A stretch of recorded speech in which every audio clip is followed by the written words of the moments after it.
Hello, my name's Steve B and I'm a presenter on Indie Live Radio. I present Music and Musings every Friday night at 7. The music, that's 70s classic rock, although we will take the occasional side road. The musings, well, they're thoughts on Scottish independence, politics and world events from my viewpoint, which is that of a grumpy old man. So join me every Friday night at 7 on Indie Live Radio, a new voice for a new Scotland. Hi, I'm Fiona from Clackmannanshire Women for Independence. Did you know we have a podcast on Indie Live Radio? Goes out at 10 o'clock on a Tuesday morning, repeated at 6 o'clock on a Thursday. Come and join us for some news, views, opinions, the odd poem. It'd be very nice to have you with us. And come and hear the news you're not getting. Here's some new voices for a new Scotland at Indie Live Radio. Hi, James E here from the Saturday show on IndieLive.radio. We play a wide selection and wide genre of music for your entertainment. We're on Saturday mornings from 10 till 1 p.m. Remember, join us on IndieLive.radio, a new voice for a new Scotland. Hi, this is Marley and I'm here to tell you a bit about Daytime Live show, which goes out Mondays, Wednesdays and Fridays on Indie Live Radio at 11:30 for a couple of hours. So I present the programme along with Val, and we're there with a variety of guests to chat to each day.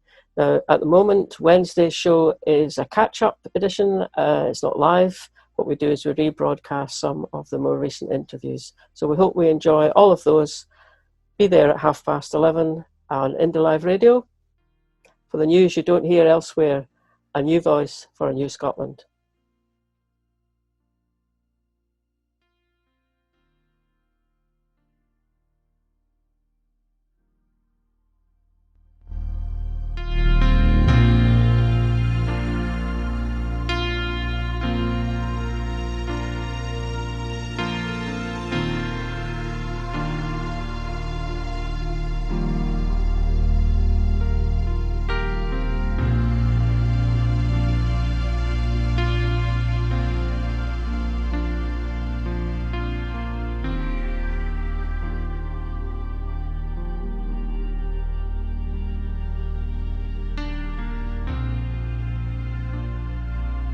You can watch this again, you can be part of it.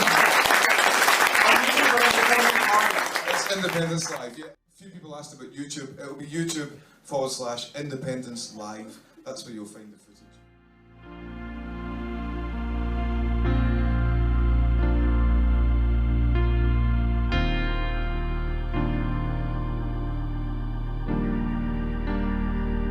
No Westminster. No Westminster, come on. No Westminster, not for me, not for me. But therefore I'll be your slave. I'll be buried in my grave and go home to my Lord and be free. Oh, freedom, come on. Oh, freedom. Oh, freedom, one more. Oh, freedom over me. But before I be your slave, I'll be buried in my grave and go home to my Lord and be free.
outcomes.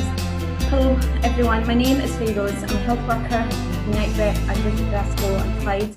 I'm a member of Unite BAME committee and I'll be chairing today's event. Thank you for joining us at Racism Black Lives Matter rally today from Minnesota to Kirkcaldy.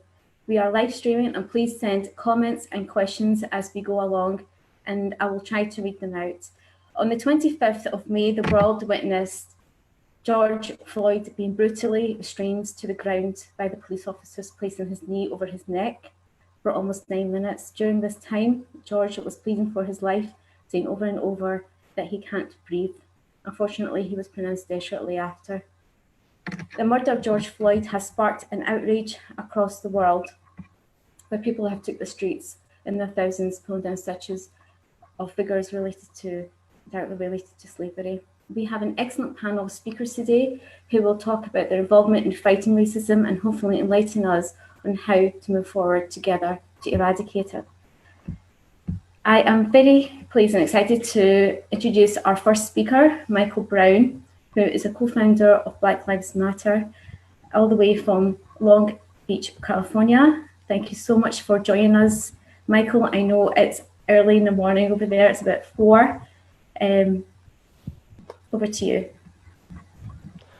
Yeah, absolutely. No problem. And you're right. It is early over here, which is not a problem. I'm up. I'm wide awake. No problem. Ready to go. So I'll eventually go to bed one of these hours. But yeah, thanks so much to the comrades over in Scotland and also in the UK, again, for extending this invite. You know, I'm always happy to jump on these and give people an on the ground sort of update in terms of what's happening over here in the United States. You know, I've been definitely following developments in your country, especially I was really heartened to see the big turnout in Scotland for the stand up to racism actions, and also the big actions in the UK, particularly with you folks tearing down those racist statues. I'm loving that. I love all that video. So I've been watching all that. People over here, I feel like have been doing their fair share of tearing down racist statues as well. So let's keep that going across the Atlantic here. But just real quick, excuse me, we have a pretty big panel here. So we want to get everybody in and give everybody a fair amount of time to speak and say their piece. So I'm just going to give comrades just kind of a brief overview of what's happening here. By no means is this going to be exhaustive, but I'm just going to talk about some things that really stood out to me. So number one, the movement definitely continues. The marches and the mass mobilizations absolutely continue. Ever since they killed George Floyd, I mean, they've lit a match over here that I don't think they anticipated. When I mean they, I mean the ruling class and their servants, which are the police officers. So the epicenter. I was just watching a live stream from Minneapolis and also St. Paul yesterday. The people are still in the streets. We're in day, I believe, 18 or 19 now. And the protests, they're still ascending. They're still growing. So we're about to enter basically our 3rd week of protests. Just some brief highlights that I saw yesterday. The biggest action that I saw was in the city of Seattle. 60,000 people turned out yesterday for what they dubbed a March of Silence. As folks may know, there's currently an occupation going on in the city of Seattle right now in front of the police station where it's kind of a weird thing where, they've kind of commandeered this what they're calling an autonomous zone. But then again, the city and the police have basically ceded the ground to them as well. So it's kind of an Occupy style encampment going on there where there's all sorts of social life and it's effectively a no-go zone for the police department in Seattle. So that's an important development to watch.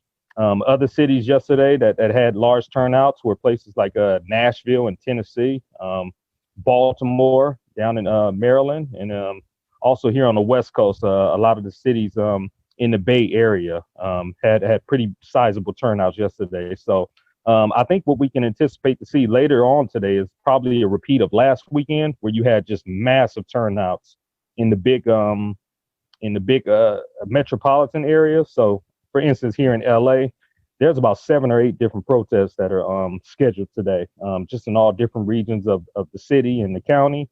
And in New York, you have something similar as well. You have you're going to see broad mobilizations and all sorts of people out as well. So not only in the big cities, but I think in a lot of the small cities. I've said this previously on Socialist Workers Party's Zoom meetings that, this is my first time where I've seen, consistent protests in very small cities and very small towns where people have turned out and just organized basically off of Facebook. So I think you're going to see a lot of that, not only today, Saturday, but also tomorrow on Sunday. So be on the lookout for that.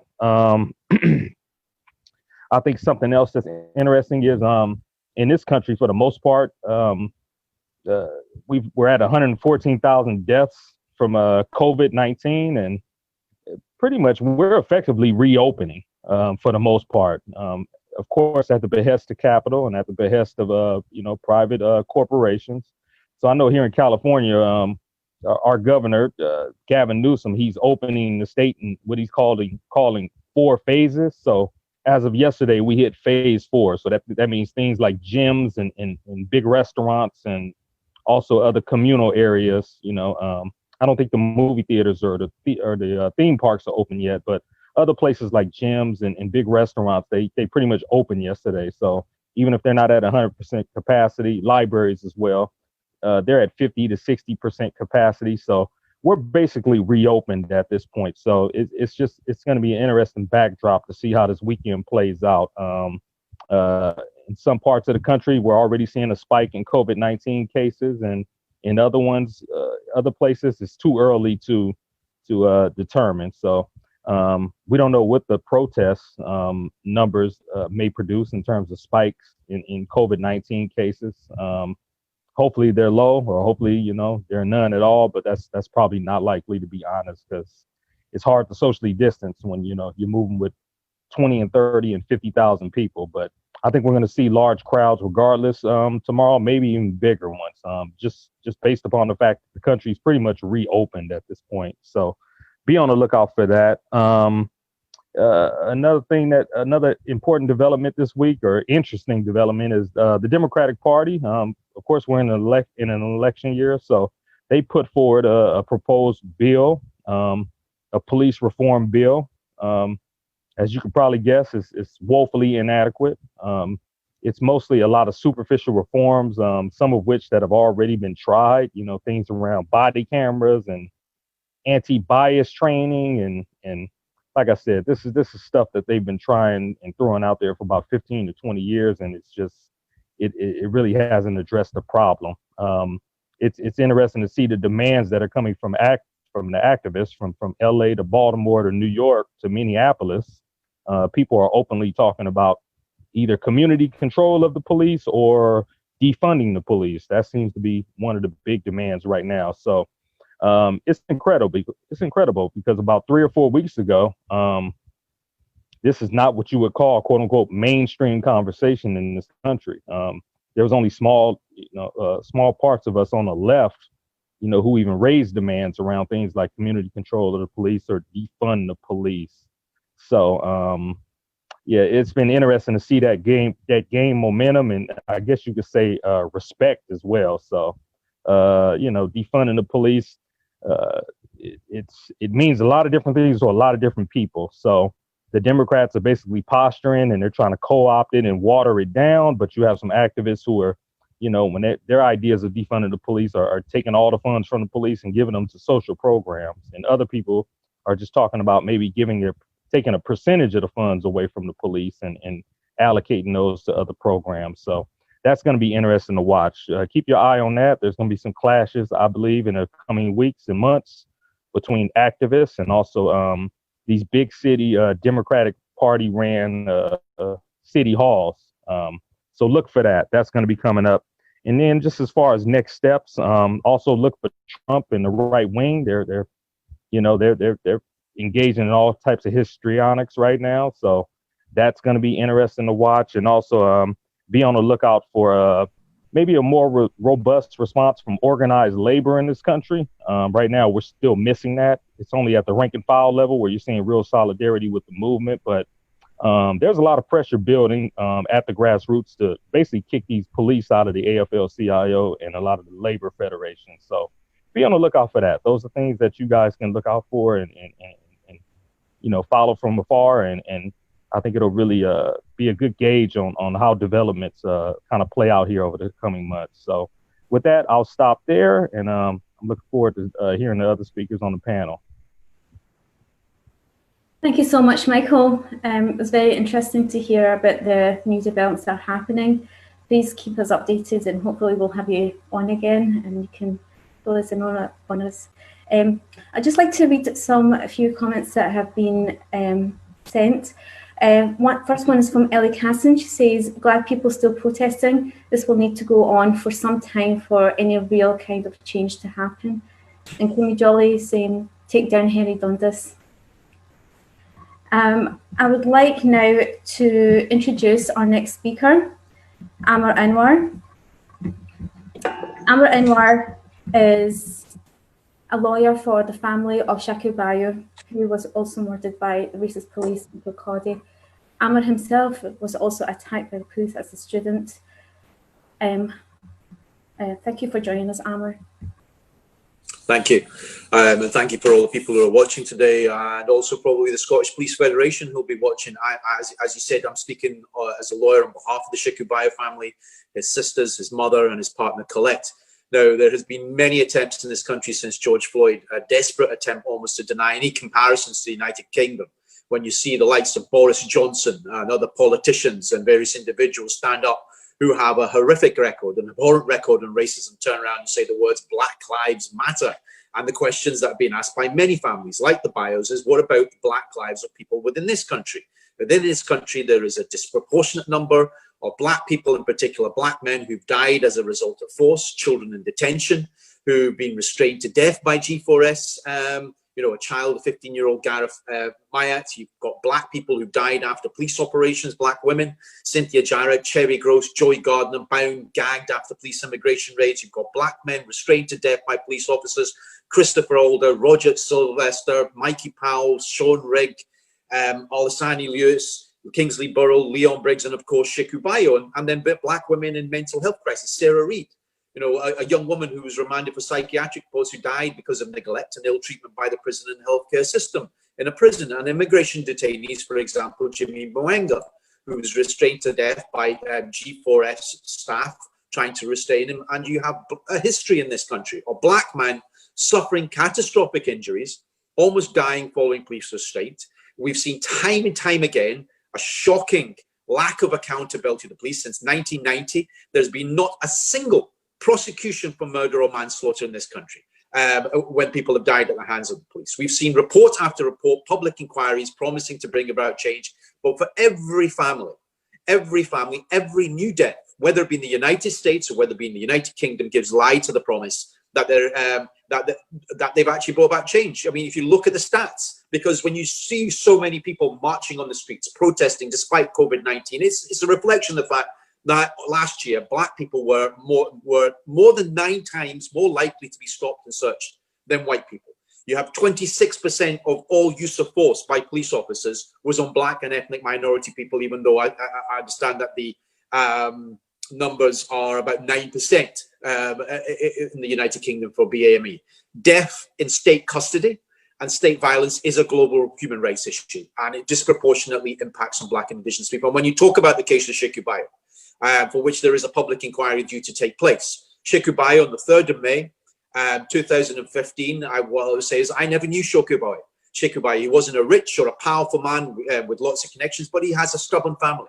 3 sisters, his mother, his partner Colette, who have refused to be patronized, to be bullied, to be lied to, or be silenced. And at first, they desperately tried to keep an open mind about what happened to Sheku on the streets of Kirkcaldy on the 3rd of May at 7:30 a.m. Sheku was a well-liked, healthy young man, father of 2 at the age of 31, who had no previous history of violence. 9 officers at Kirkcaldy Police Office responded to an alert following calls from members of the public that a Black man was walking down the street, acting erratically with a knife. We understand that 4 officers reached there first and engaged with Sheku, but within 42 seconds of the first officers arriving, Sheku was face down on the ground, losing consciousness within minutes and losing his life as he struggled for his last breath. And within minutes of his death, the misinformation started. The police painted an image of a large Black, stereotypical Black male, characteristics of extraordinary strength, dangerousness, wielding a machete in an attempt to blame Sheku for his own death. For a start, Sheku was not 6 foot plus. He was 5 foot 10 inches. He weighed 12 stone, 10 pounds. But the first 2 officers who dealt with him were between 20 to 25 stones and 6 foot 4 inches. Police officers, of course, are meant to be professionals, and the family has always said that if Sheku broke the law, then the police had a right to intervene, they had a right to act, but any force used had to be legitimate, it had to be reasonable, it had to be proportionate. And if Sheku's behavior was brought on by the use of drugs and it was completely out of character, of course, the police had the right to defend themselves. But the family know now, 5 years after Sheku's death, that Sheku had no machete, that when the police arrived, he was not carrying a knife. He did not brandish one, and no knife was ever found upon him. Sheku was walking down the street, and when the police first arrived, he wasn't doing anything. He was walking down the street. The first officer drew his baton, fired a CS spray at him. Sheku did nothing. The second officer did the same thing, and it's claimed that Sheku tried to walk away. The third officer tried to use his baton on him, but Sheku did nothing. And it's the fourth time that the officer drew the baton.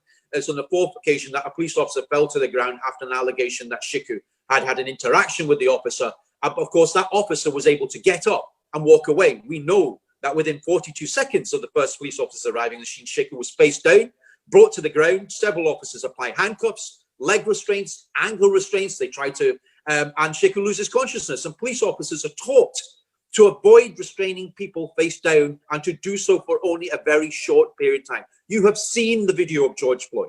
Well, with Sheku, it was actually around six officers involved in the restraint. And police reports were released in the aftermath after Sheku. Police source reports that after Sheku lost consciousness of a policewoman having been stabbed, which several hours later, Police Scotland corrected as being untrue.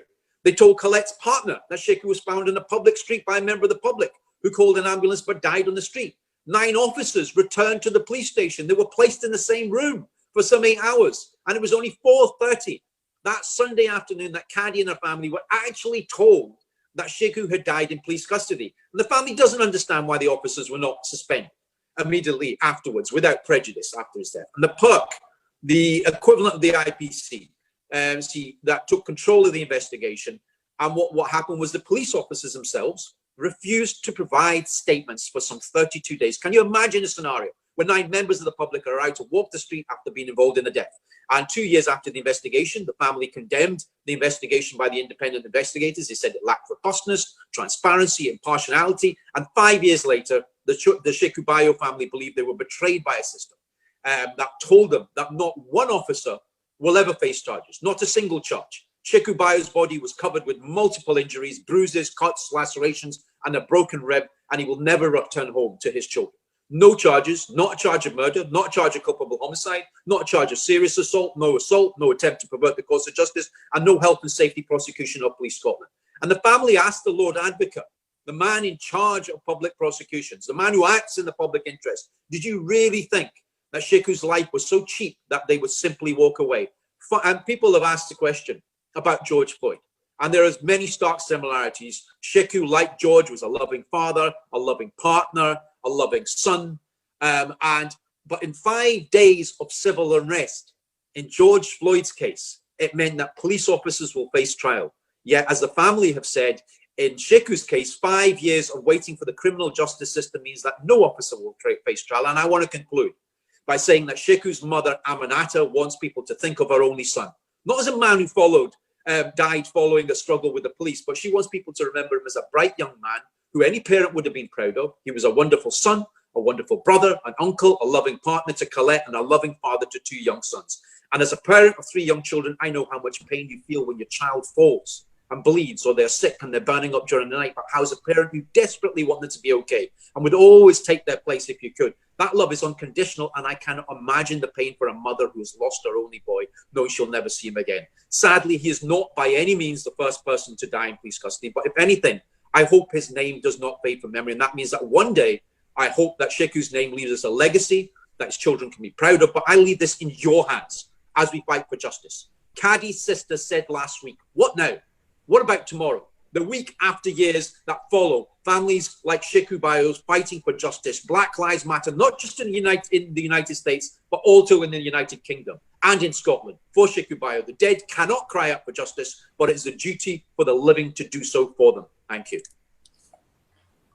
Thank you so much, Aamer. I have heard the case so many times, the Sheku Bayoh's case, and every time it just raises so much anger inside. Just reading some few comments that were sent through. One, Shala Ahmed, BLM protesters have won more in 2 weeks than any Senate councils or party in decades in solidarity.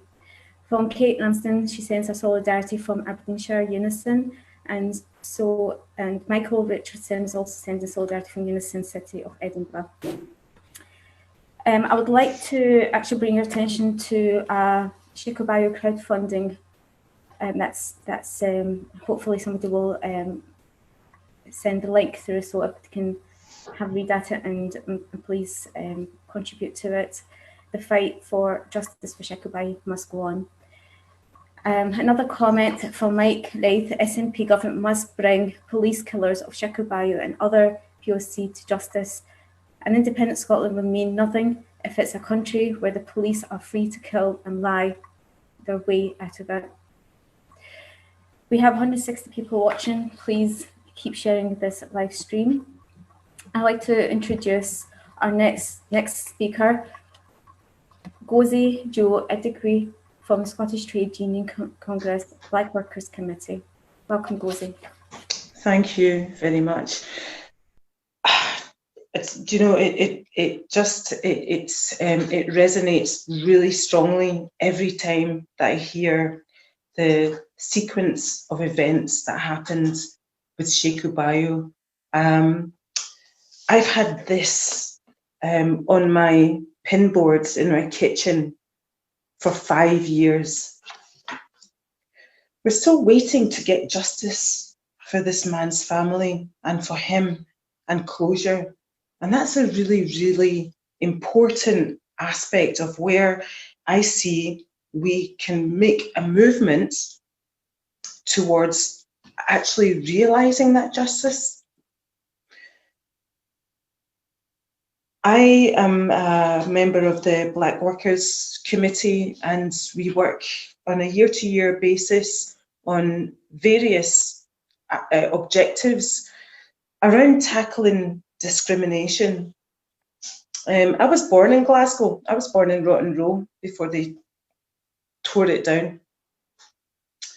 And my experience of racism has been, I can say, not absolutely explicit, but it has been there and it's flavoured my life. It's been a background of how I have experienced life growing up in Scotland.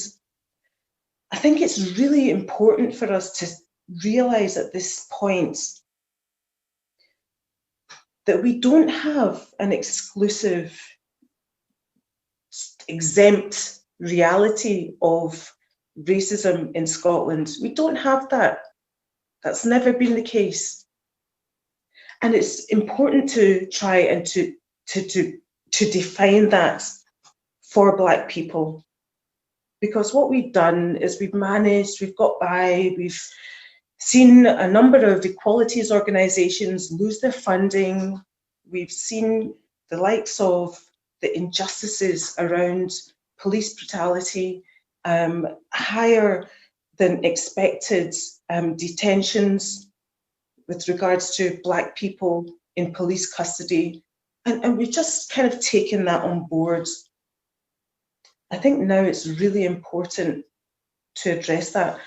And I did want to speak a little bit about the work of the Black Workers Committee, but then I reviewed that and I thought it was more important to speak about my personal relationship with the community at large and my experience of racism. Just last year, my daughter had an incident. She came home from school. She came home from school on a Friday afternoon. I could tell instantly that there was something wrong. I sat down and I asked her, "What's wrong?" She had been subjected to a racist offence by someone in the street when she was walking home from school. My daughter is mixed race. She was walking home with two of her friends who were white. One was Polish, one was gay. This lady singled out my daughter and wanted to fight with her. Now, I'll tell you, if Daisy had even entertained that, if she had been of the nature to entertain that, she would have probably knocked this lady out. And she was a 44-year-old woman. And then it would be Daisy who would have been in the docks. I just want to say that, importantly, we in Scotland have to realise that we have an issue here. I think we have to put a lot of effort now behind the Justice for Sheku Bayoh campaign. And we have to find our allies in a broad church of different sectors of communities. And I hope that this follows on from the rally that we had last week to incorporate some of these issues and make sure that we do move towards a more progressive Scotland. Thank you.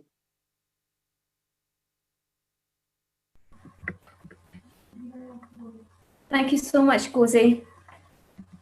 Our next speaker is Robina from Positive Housing Action. Welcome, Robina. Hi, good morning, everybody. I'm just wanting to say thanks for having a chance to say a few words, particularly about the lynching of George Floyd. It was very, very useful to have Michael speaking at the start of this meeting. Just a few thoughts as we're thinking of the President of the United States sitting in his bunker condemning anti-fascists. Can you think of anybody else in history who would be sitting in his bunker condemning anti-fascists? And I think we all know that the closest comparison we've got is Hitler. And that's what precisely Donald Trump was doing when people were condemning fascism and the brutality and thuggery and torture of Black communities in America, across America. This has been going on for decades. It's not something that's new. It's not something that's recent. It didn't start with George Floyd, and it isn't only about George Floyd. Although to watch what we had to watch, as plain as day, it was very clear that this murder was a racist murder, and it was in front of our eyes, and nobody except the insane could deny it. Since Trump first got elected, he has retweeted and befriended far-right fascist groups, egging on and emboldening white supremacists with his Make America Great Again slogans. Anyone from an immigrant background knows instinctively the subliminal message. We get it. Trump has maligned and denigrated Mexicans. Do we remember that? The Wall. Muslims constantly, Chinese people, African Americans. And that quote, we should know by now that when the looting starts, the shooting starts. It was a direct quote, an incitement for police to kill Black people, to murder Black people. And these words come from the segregationists of the 1960s. And in the past few weeks in Scotland, we've seen, and across the world, we've seen members of the press and photographers being shot at or arrested live on television. And these are the first steps, the very first steps towards fascism, when they attack the press and they attack press freedom to report these incidents and the protests that are happening in America. And so I'm glad that Black Lives Matter has gone mainstream.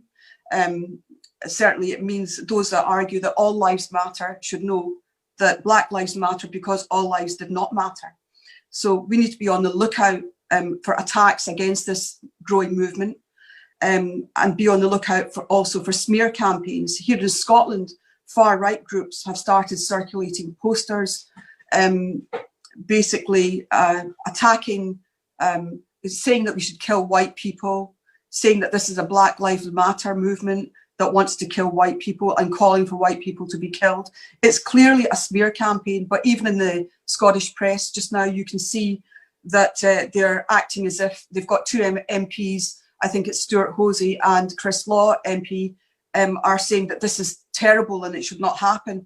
This is a clear smear campaign against Black Lives Matter and the attempt to resurrect anti-racism within this country and across the globe. So we should see it for what it is, and the press should not be so quick to swallow these sound bites and just regurgitate them out on and start thinking and engage your brains as to where these kind of posters would come from. Anyone who's in support of Black Lives Matter is not calling to smear Black lives, and nor are they calling to murder white people. This is not what this is about. This is about claiming of rights. And actually, the white community, white society should be pleased and relieved that all that Black Lives Matter is asking for is equality, not revenge. And that's the difference here. And we need to remember that difference. There's also, of course, the fear of the backlash. It was nothing but a joy to see the statue of Colston being hauled from that plinth in Bristol and basically being dragged to the river and thrown in the river. And people call that thuggery. Well, that was 15 years of people calling for that statue to be taken down, trying to use the democratic process to get that taken down. And why? Because 20,000 Black people, slaves, were basically thrown overboard, brought over, but also those who were sick were thrown overboard when they got sick on the ships and thrown overboard into the water. So that was the meaning behind throwing that statue into the water. The historical point has been made, and I think it's right that we have a discourse and debate about the other statues all over the UK. And the reason I say that is because by taking actions into their own hands, I would say that the most important thing is that people now are able to have that debate and then decide what happens to statues. Otherwise, there will be a backlash. And just finally, I would just like to say that in terms of creating some lasting change, we would like to see history being taught properly. People are learning their real history about slavery and colonialism after they come out of schools. We would like to see schools finally teaching and not whitewashing their history and teaching people about kings and queens. They should start teaching the history of Scotland's Black history, start teaching about colonialism, and start diversifying organisations as well, so that there's no more white boardrooms and white organisations. You're not fit for purpose. You can't serve a diverse community, and we need to diversify those organisations and committees, as well as the Scottish Parliament and elsewhere. So thank you. Thank you so much, Robina. Yes, totally agree that our education system must teach the new generation of slavery and teach how racism is poison, as racism has always existed throughout history for thousands of years. And it's time that, time has to stop this now, because and we demand change. And the only way to do that is through education. I would like to read a couple of comments from Carlo Morelli. He is UCU Scotland president. He says, well, this is a message to Gozi. He passes on his best wishes to your daughter, Gozi. And also he had, UCU Scotland has voted to donate a further £200 to the Sheku Bayoh campaign. That was only decided yesterday. This case needs to be raised everywhere in Scotland, and also the Medeli Kabit-Kurbi case of Black Lives Matter. Thank you so much, Carlo. I'd like to, throughout this lockdown, there's been a few issues being raised, and particularly the whole pandemic has revealed socio-economic deprivation and inequalities. COVID-19 is shown to disproportionately affect the BAME communities, where they are 4 times more likely to contract the virus and die compared to their white counterparts. Anti-racism has been at the forefront in challenging this issue. And I would now like to introduce our next speaker, Julie Sherry from Anti-Racism, a national organiser. Thank you for joining us, Julie. Thanks, Feroz. Thank you. And I just want to say it's really humbling to be invited to speak on a panel alongside so many strong fighters in the battle against racism, and nice to see some sort of old faces from Glasgow days as well. I want to start by expressing my solidarity and love to the family and loved ones of Sheku Bayoh, of George Floyd, of all those murdered by the racist police, of all those taken to the streets and leading what has been an an absolutely inspiring fight for Black Lives Matter. And I think it really feels like a watershed moment. The movement that people have talked about has burst out in anger and determination to take on what is hundreds of years of institutionalized racism, of racist violence, of brutality pushed from the top of the establishment. It is just so incredibly uplifting to see in these times. And, watching, with your heart full, just seeing all those people standing up, taking to the streets, this outpouring of rage, this focus to really say enough is enough. It's so inspiring because really it feels like a battle for the soul of humanity. And as an anti-racist, I feel myself that agency and determination of this Black-led movement is all the more inspiring when you think of the weight of the experience that people are forced to carry, what Gozi mentioned earlier on, of the everyday racism that I can only imagine what it must feel like to have to carry, to see all that called out, that outpouring of that anger, that heartbreak translated into action just feels like a really significant moment in history. And I agree as well with Robina, seeing the footage of the statue of that disgusting figure torn down by black and white together on the streets was joyous. That's the word that I had written down in my speech. I felt joy when I saw that because I thought that the scene reflected that strength. A statue of a slave trader responsible for the deaths of thousands and who is just one of many, who is only really a symbol of the class in society who have profited off of racism and slavery, to see it carried so determinedly by that collective and dumped in over the dock into the river felt like just a glimmer of the kind of justice that we have to take. And it was Angela Davis who said that it's not enough to be a non-racist, we have to be anti-racists. And I'm an anti-racist. This fight is a fight for every anti-racist and a fight to win all of those who have no interest in allowing our society to be divided by the rich and powerful, all those people who don't have an interest in us being divided to become anti-racists. And it's a fight that we have to demand. Every instance of racism is challenged wherever it rears its ugly head by every anti-racist who sees it. And I think, this is all playing out in the context of, obviously, the election of Donald Trump, here, Boris Johnson in charge. And I think that there's a real sense that this movement is posing a question of which side are you on? And for that reason, I think it's actually been a very positive thing to see that anti-racists have been on the streets together, black and white, in this movement.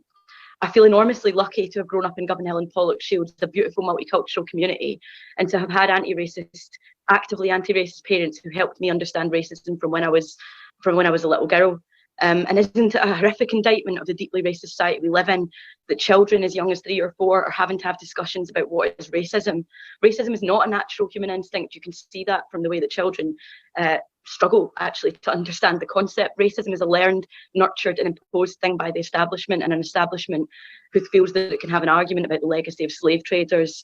Or, it was outrageous to see what Boris Johnson said the other day, coming out and trying to pose as an anti-racist given his record on the issue.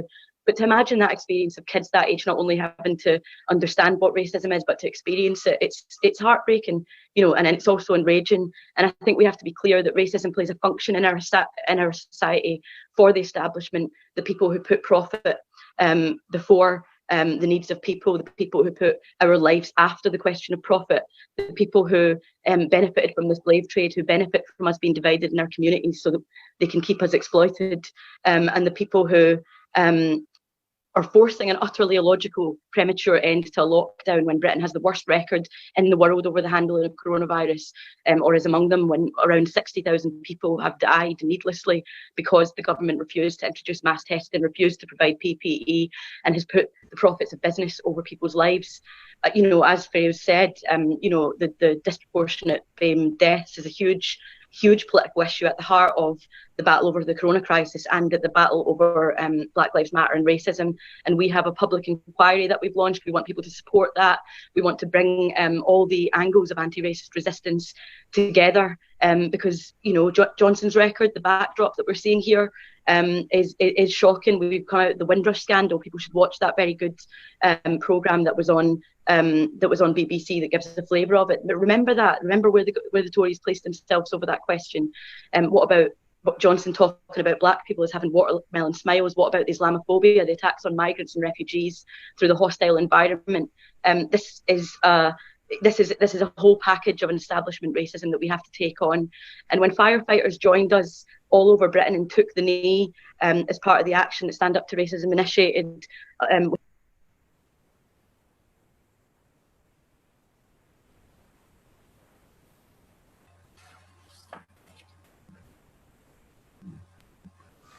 So sorry, somebody phoned. But I'll finish on this. We have to take the energy and the fire and the spirit of the Black Lives Matter movement as anti-racist into the organised working class, and see more examples of workers coming out and saying that we won't tolerate any example of racism and that we're going to build a mass movement. Thank you so much, Julie, for all of this. Yeah, you're right. The Tories, during this lockdown, the Tories have shown that they are incompetent in so many ways, from giving out racist comments to unable to keep staff, key workers safe in their workplaces, their inconsistent guidelines and their hypocrisy. It is very frustrating. Before I introduce our next speaker, I'd like to highlight the inconsistent and reckless action of the Home Office in moving asylum seekers from their homes, from their flats and houses, during this lockdown, during this pandemic, into bed and breakfast hotels. It's very reckless. It's putting so many people's lives in danger, and hopefully Mohammed Asif could touch on that.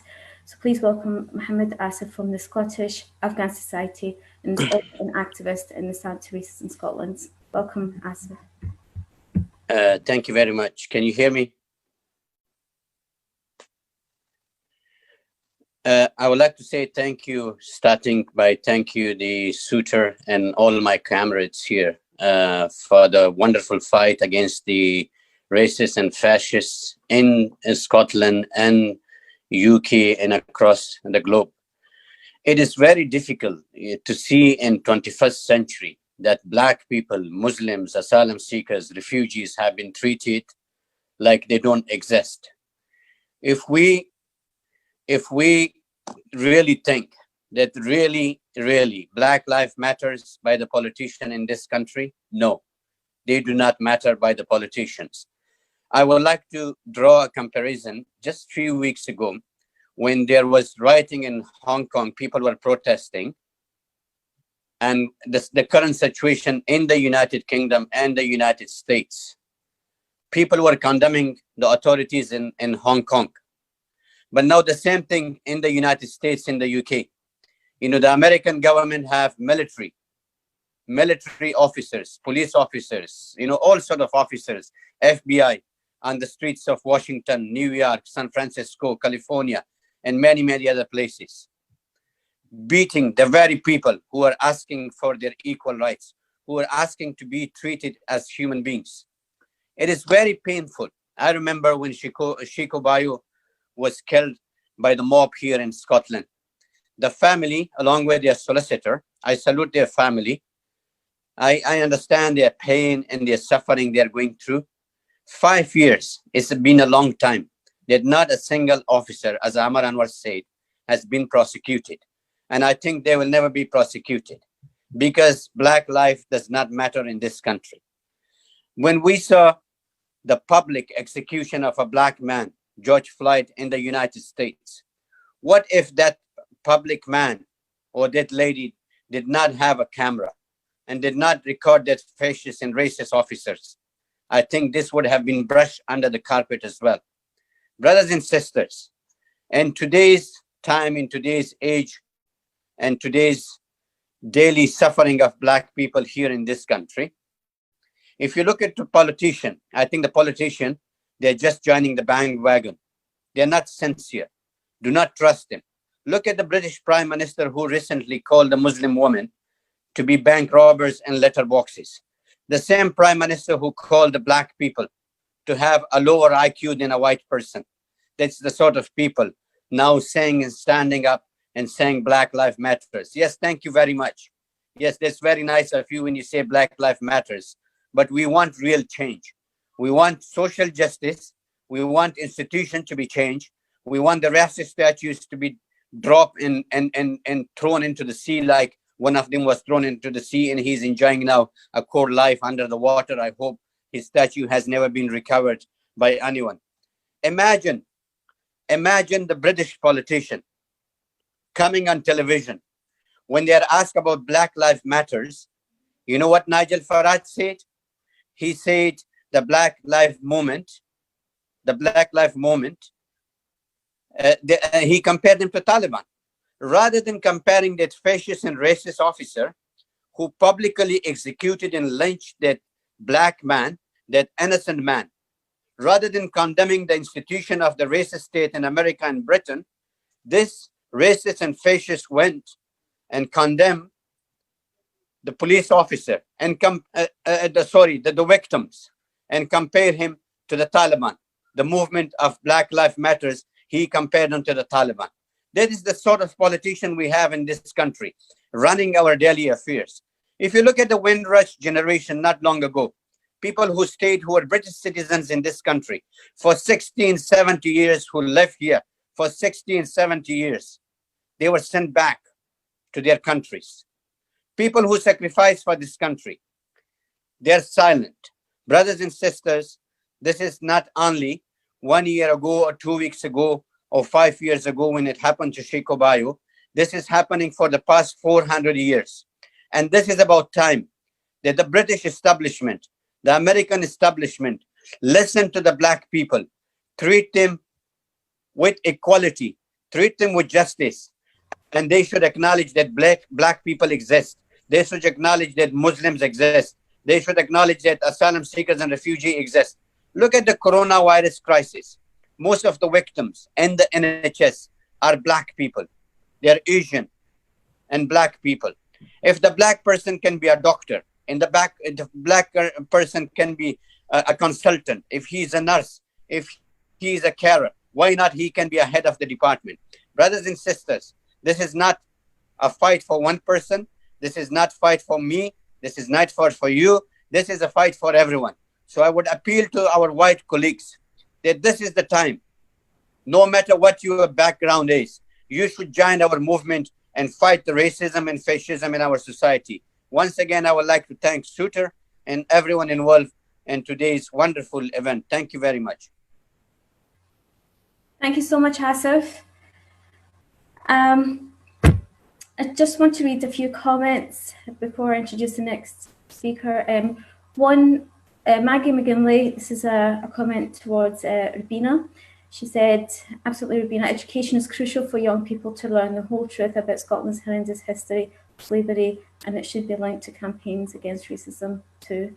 Kelly Toker says, we can't forget Grenfell. And Debbie Moffat was saying there are some amazing words from the panel so far showing how important this movement is in the UK and not just the US. Very true, Debbie. We were due to have Humza Yousaf speak in today's event, but unfortunately he can't, he's unable to. However, he has sent us a statement to read out, and I will read it just now for you. Humza Yousaf, the Scottish Justice Secretary, is saying, I applaud Stand Up to Racism and the many anti-racism organisations who have been fighting against racial injustice for many years. This is a centuries-old struggle and requires us to be vocal in calling out racism wherever and whenever we see it, be that overt, casual, institutional or structural. The Scottish Government will be guided by the scientific and medical advice before any other consideration for easing lockdown measures. Pivotal to that is the impact that COVID-19 has had on the BAME communities. This is why we have to set up an expert group locally, specifically at the COVID-19 impacts on minority communities. Be assured that as a government, we realise that there is much more for us to do to ensure BAME people are given the same access to opportunity as anyone else.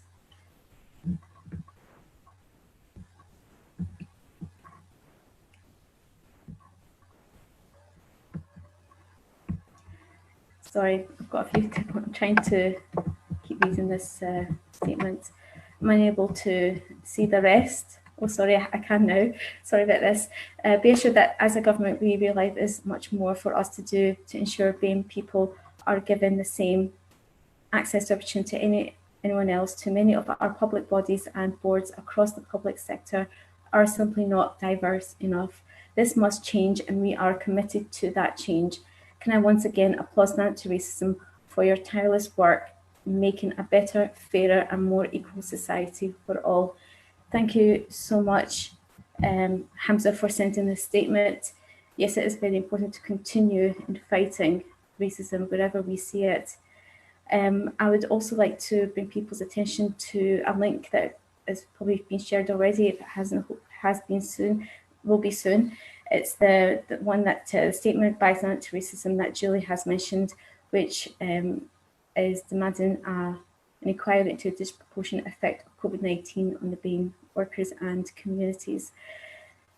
I'd also like to bring you to attention to a link that will be shared soon as well, which is a funding page for Anti-Racism.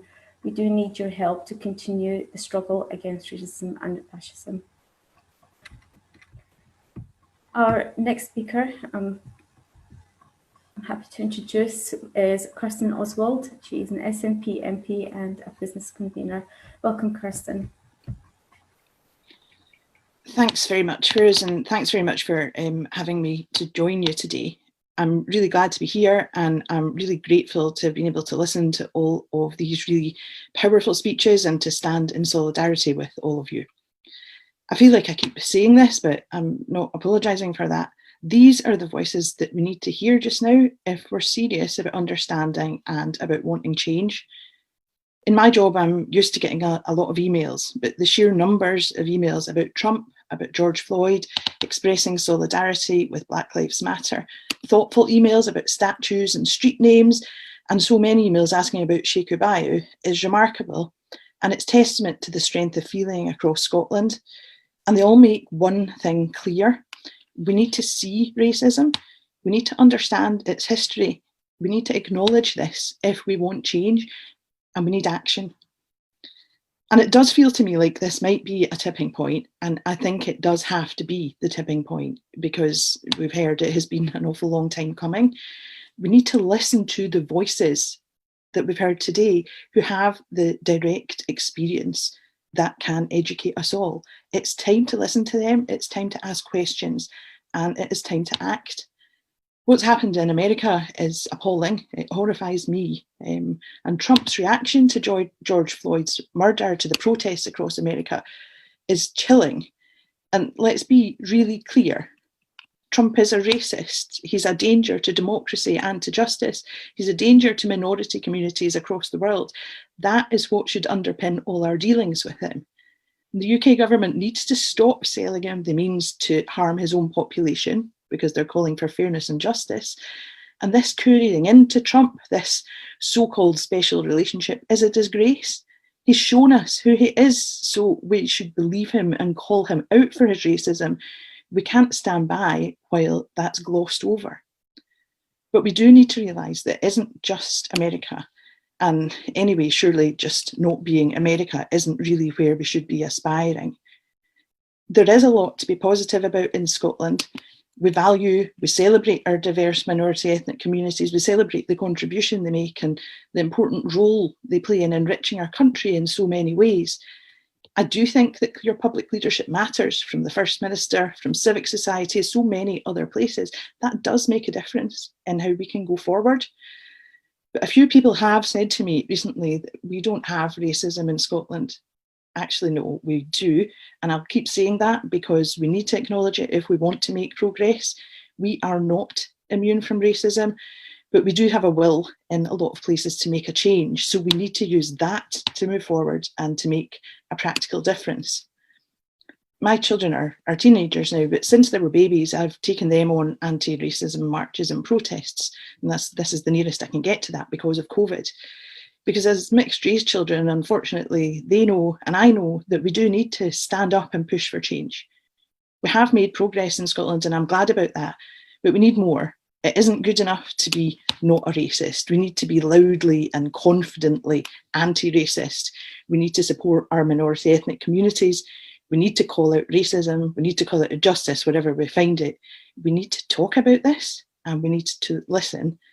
And our reaction to now, to this situation, how we deal with this is going to make the difference to the country that my children and your children grow up in.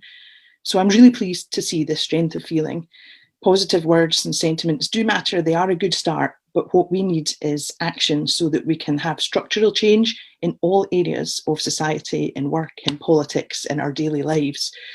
And we need to make sure that Black Lives Matters isn't just the slogan of the day. It's not just a lovely Facebook post. We can't go back to business as usual, because if this isn't the time to stand up and be counted and confront racism head on and commit to making change happen, then it never will be.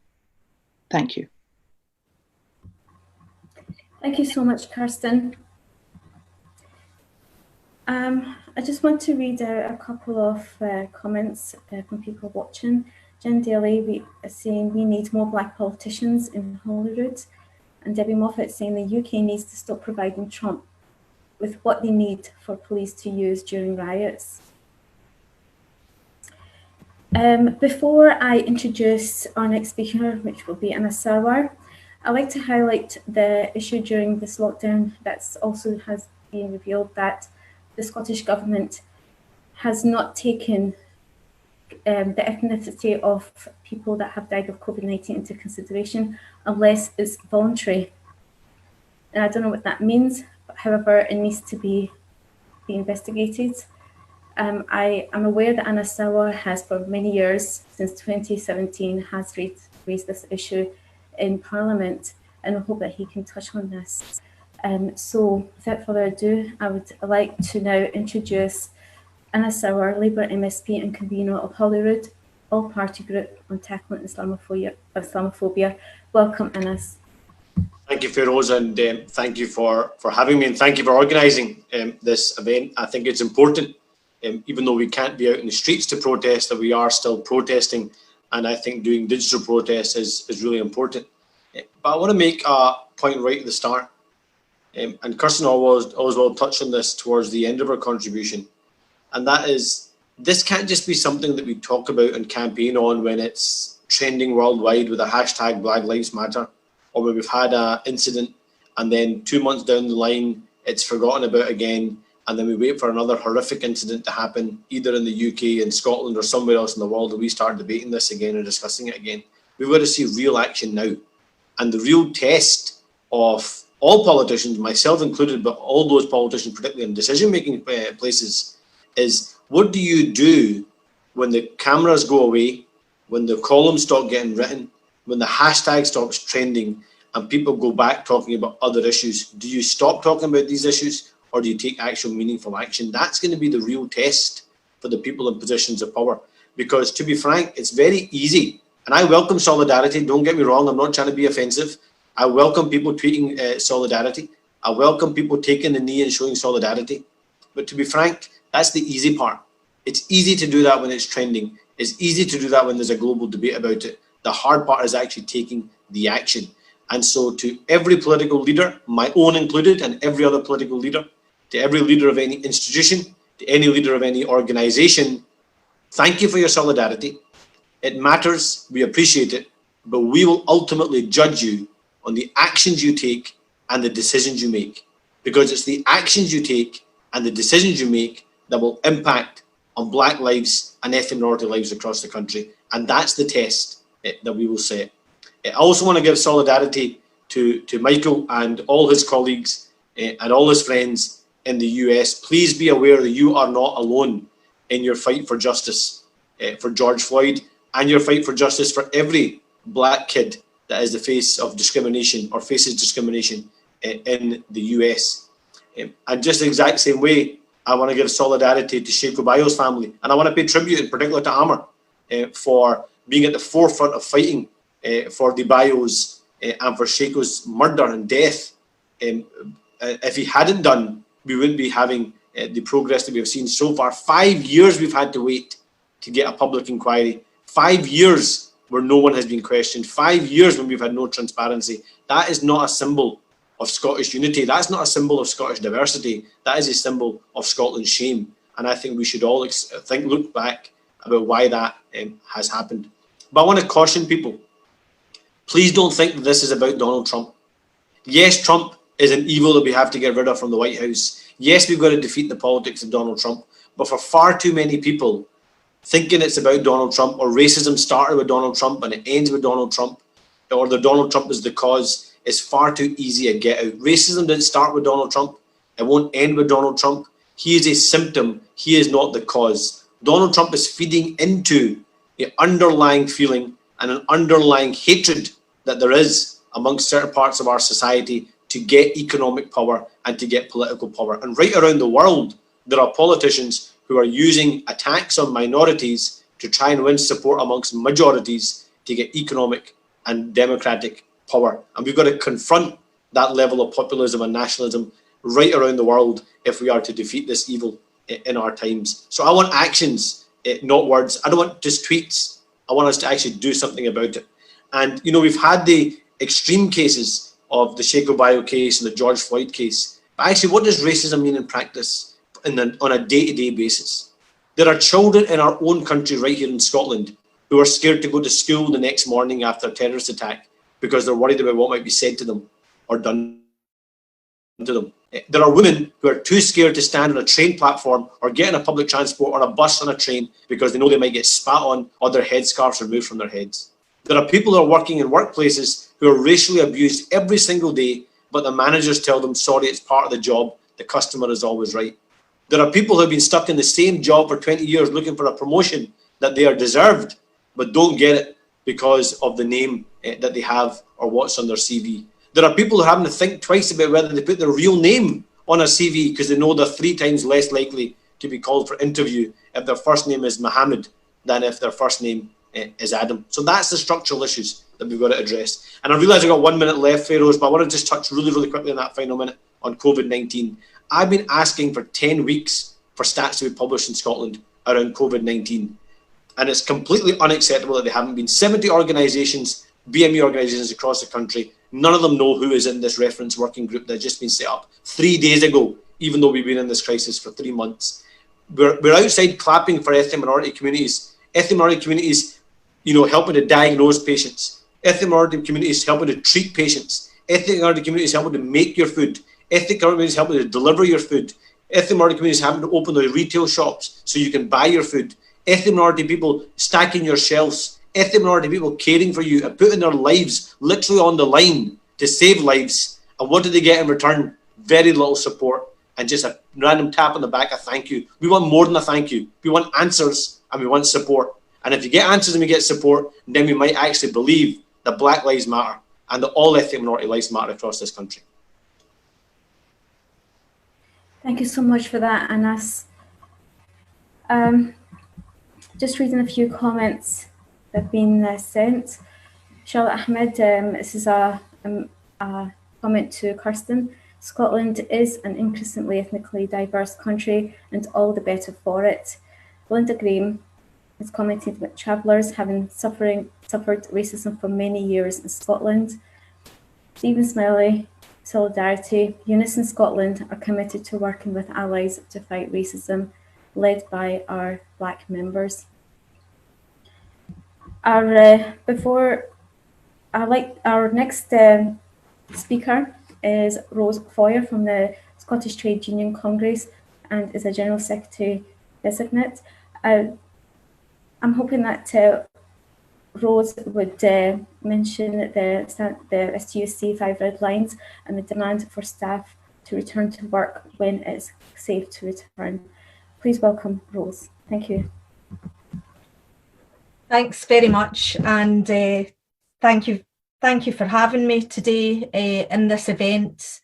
I would start by just saying that the STUC and the Scottish Trade Union movement is absolutely committed to standing in solidarity with all those who are standing up against racial injustice across the world at this point. That includes sending out our solidarity to the family and supporters of George Floyd. It includes sending out our solidarity to the family of Sheku Bayoh, and we have indeed redoubled our efforts to support that campaign through the leading work done by our own STUC Black Workers Committee. And at this point, I'd like to pay tribute to the work done by our chair Usman and also to Gozi, who you heard from earlier, our vice chair. They have been doing a lot of important work to support campaigns like the Sheku Bayoh campaign, but also work around their campaign to break the race ceiling. And the STUC and the trade union movement in Scotland has for many years what I would describe as a good track record of supporting campaigns against racism and being an anti-racism organisation. That doesn't mean there isn't more to do.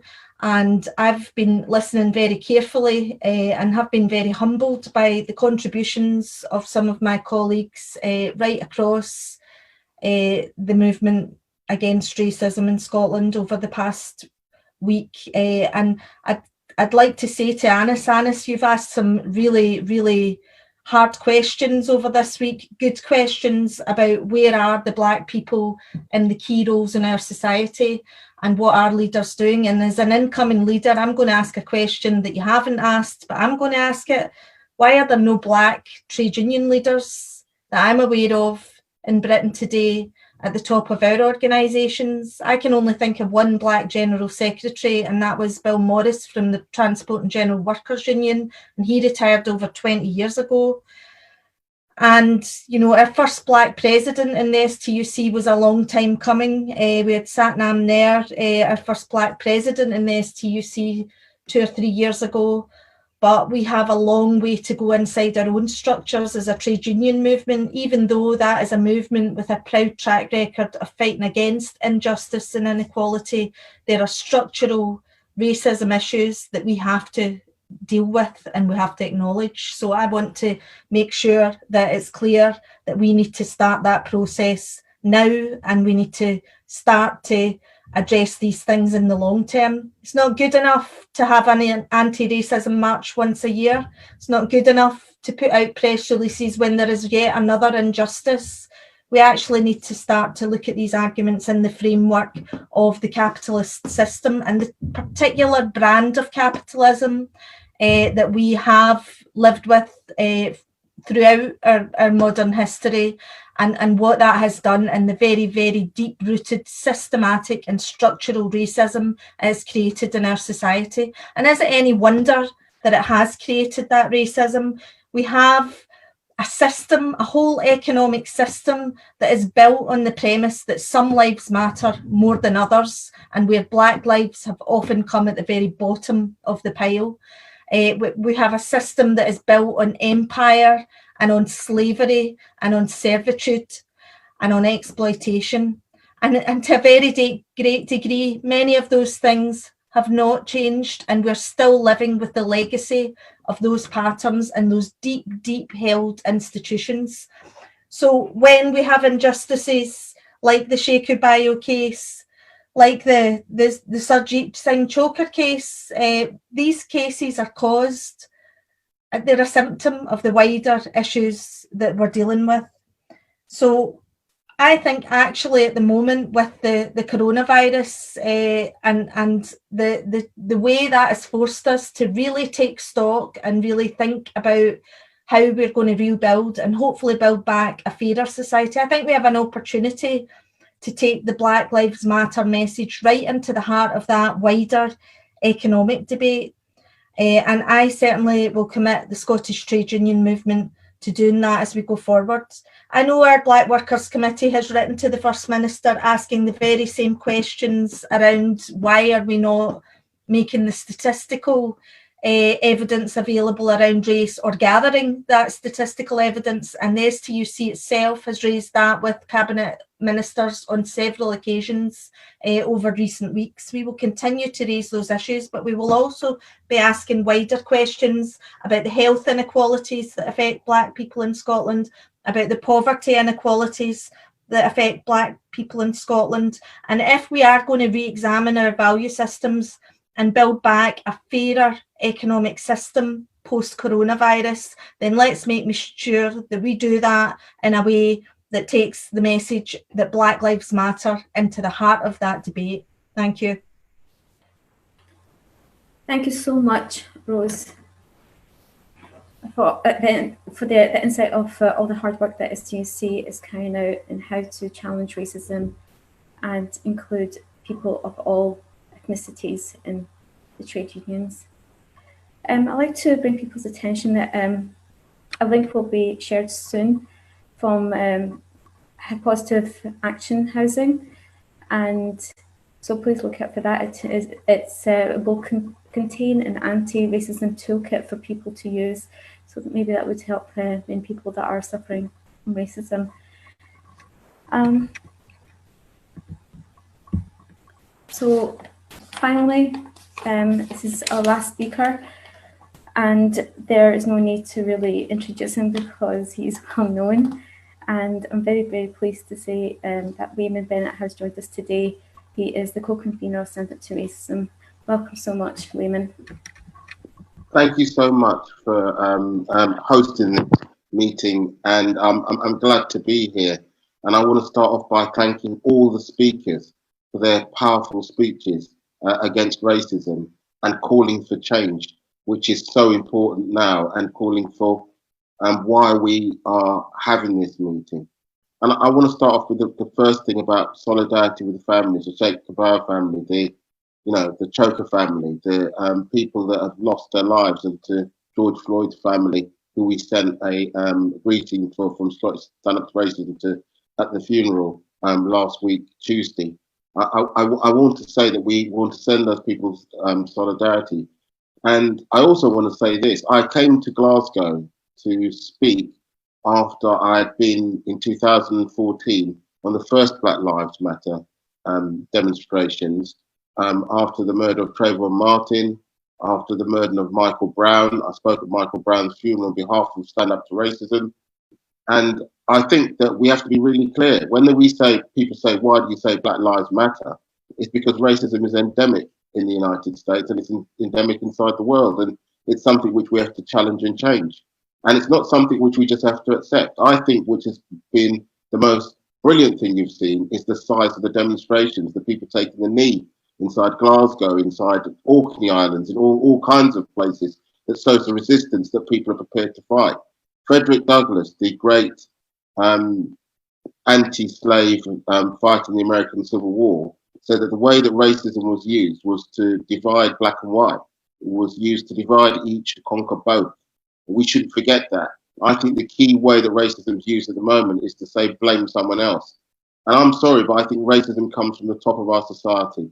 And I want to point out something, because I'm quite angry at the moment about the response of the UK, part of the UK government. I know it's not the Scottish government, UK government, by Boris Johnson.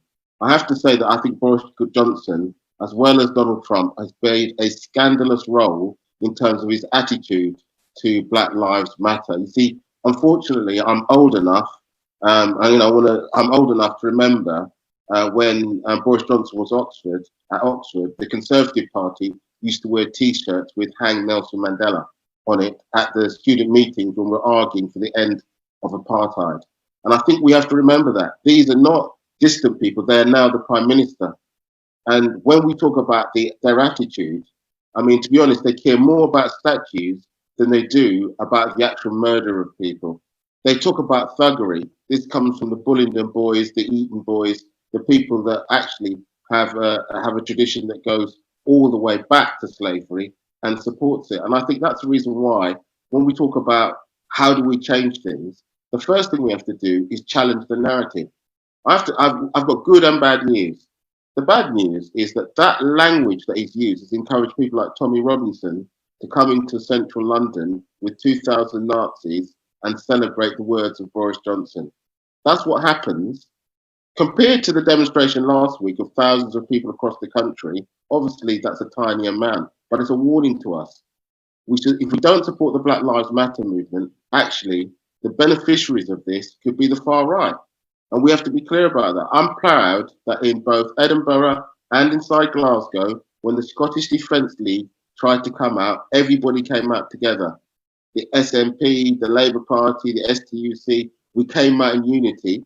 And I'm not sad to say, we stopped them from operating on the streets of any Scottish streets, and we told them that they didn't belong, and we broke them. I think that's a good tradition. But we have to understand that what we're fighting for now, when we talk about opposing racism and division in our racism and fascism in our society is how do we make sure that we don't pay the price? I mean, to be honest, part of the reason why the UK as a whole has the highest, well, the third highest death rate inside the world is the incompetence of in which way the whole way they dealt with COVID in some senses, particularly the London government's attitude, the way it didn't warn people, the way it didn't prepare people. In fact, it's much more interested in having a UK-wide situation called Prevent than it is in terms of preventing disease. There was more money put into Prevent, a way of targeting and smearing the Muslim community, than there was in terms of stopping the spread of COVID. In fact, I think the level of hypocrisy, you only have to think of a man called Dominic Cummings. You see, I think in Scotland, I think one of the scientists was found to have broken the rules on lockdown, and she was removed. Whereas if you look at people like Dominic Cummings, he's been allowed to get away with whatever he likes. We have a rotten, bankrupt UK government that doesn't actually care about people, and I think they're part of the reason why it's harder to fight for Black Lives Matter. And I think to myself, in terms of my own children and the future that we have, we need to make sure that when we fight for these things, that we understand the impact of it all, because I think it affects all of us. Donald Trump isn't just a racist, he's a sexist, he's a homophobe, he's a bigot. And I think that these things all go together, and that's the reason why you have to stand out against anybody that tries to divide us. Black Lives Matters, because what it's talking about is putting humanity back to where it belongs. To be honest, if you go around the streets of Glasgow and you look at the tobacco barons, the St Andrew's Square, he was a tobacco baron. He made his money from slavery. That's the truth of it. And these people, it's worth, when people say we want to remember people's history, it's not because history is in the past, it's because the way it affects the past, the present, and the future. And what we're trying to do is not just change the narrative, we're trying to win people's hearts and minds. And we have a potential to be able to do this. And this moment that we've got now is a moment that we just shouldn't just let it become a demonstration of a series of words, but we should make sure that we're not pushed back into a situation where you can't discuss racism as a serious part of the way that our society operates. You see, when it suits big politicians, some politicians at the moment across the world, to use populist language in order to divide people. That's what Nigel Farage was about. That's why he came to Glasgow. And I have to say again, I think large numbers of the Scottish people came up Trump's and gave him the experience that he deserved when he came up there.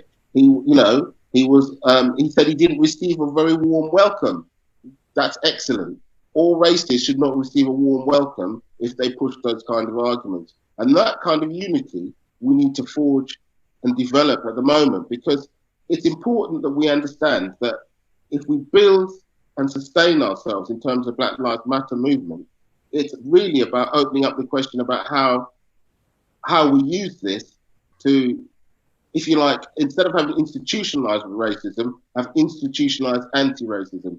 People say, what do we want? I want a UK-wide investigation into disproportionate deaths of Black people due to COVID.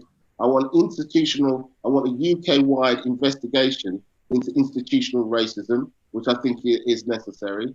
And I think that people say we should march. I think we should make sure that we build those marches, we deepen the resistance that's taken place, and we have to build on the foundations that we've got now.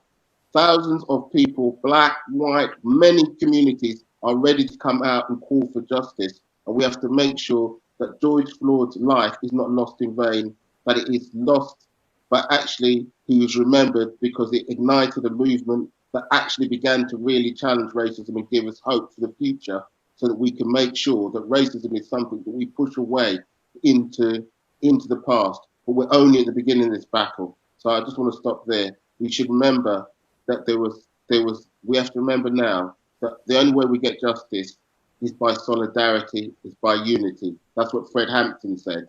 And I think that's true today. Our weapons are solidarity and unity. So thank you very much. I'm very, very pleased to be that.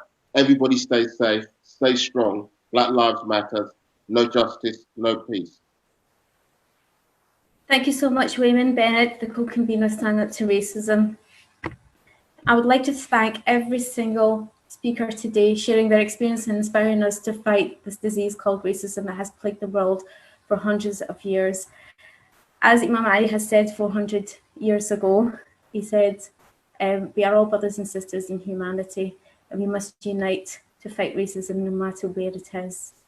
If you don't already know about this, anti-racism activists are organising every Wednesday at 6 o'clock locally to take the knee. Please keep up to date with anti-racism activities on Facebook, Twitter, and our website. Thank you so much for everyone who are watching today. Thank you for joining. Have a great weekend.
Hello, my name's Steve B and I'm a presenter on Indie Live Radio. I present Music and Musings every Friday night at 7. The music, that's 70s classic rock, although we will take the occasional side road. The musings, well, they're thoughts on Scottish independence, politics and world events from my viewpoint, which is that of a grumpy old man. So join me every Friday night at 7 on Indie Live Radio, a new voice for a new Scotland. Hi, I'm Fiona from Clackmannanshire Women for Independence. Did you know we have a podcast on Indie Live Radio? Goes out at 10 o'clock on a Tuesday morning, repeated at 6 o'clock on a Thursday. Come and join us for some news, views, opinions, the odd poem. It'd be very nice to have you with us. And come and hear the news you're not getting. Here's some new voices for a new Scotland at Indie Live Radio. Hi, James E here from the Saturday show on IndieLive.radio. We play a wide selection and wide genre of music for your entertainment. We're on Saturday mornings from 10 till 1 p.m. Remember, join us on IndieLive.radio, a new voice for a new Scotland. Hi, this is Marley, and I'm here to tell you a bit about Daytime Live show, which goes out Mondays, Wednesdays and Fridays on Indie Live Radio at 11:30 for a couple of hours. So I present the programme along with Val, and we're there with a variety of guests to chat to each day. Now, at the moment, Wednesday's show is a catch-up edition. It's not live. What we do is we rebroadcast some of the more recent interviews. So we hope we enjoy all of those. Be there at 11:30 on Indie Live Radio for the news you don't hear elsewhere, a new voice for a new Scotland.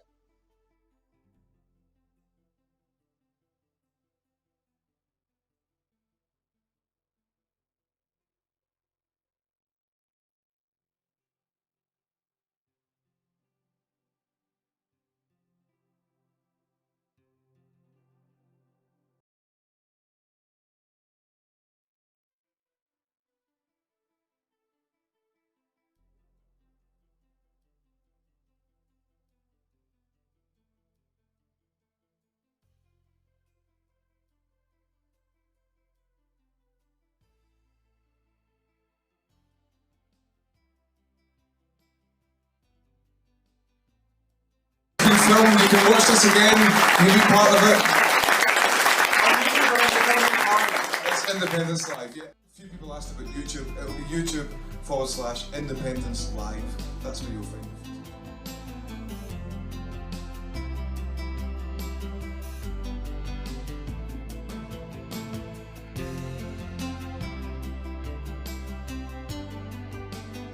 it. No Westminster. No Westminster, come on. No Westminster, not for me, not for me. But before I'll be your slave, I'll be buried in my grave and go home to my Lord and be free. Oh, freedom, come on. Oh, freedom. Oh, freedom, one more. Oh, freedom over me. But before I be your slave, I'll be buried in my grave and go home to my Lord and be free.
One, to remember Sheku, and two, to speak for him, because now he can't speak for himself.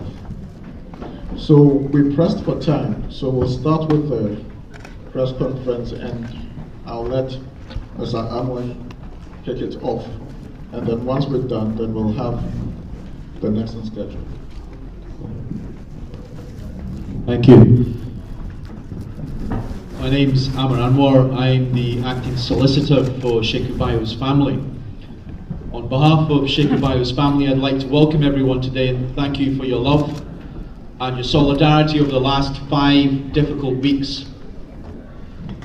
Just to advise that over the next half hour to hour, you will hear statements from the family about their search for truth. This session is entitled as a press conference, but it's as much a public meeting for the people of this community and for the friends of Sheku Bayoh to know what has happened up until now and to learn what Sheku Bayoh's family and friends intend to do in the weeks and the months ahead. There will be an opportunity, I hope, for questions at the end of the session if we have time.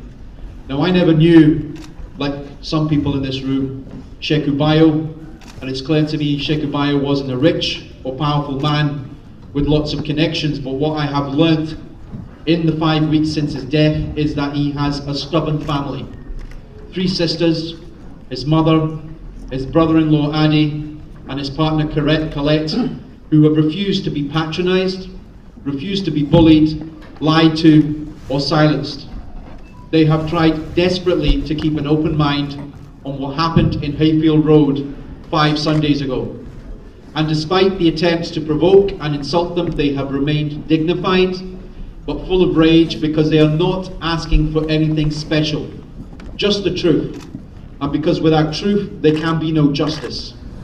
All our hearts go out to Colette, whose son Isaac will never see Sheku again, but because of her love, she has said she will not be silenced.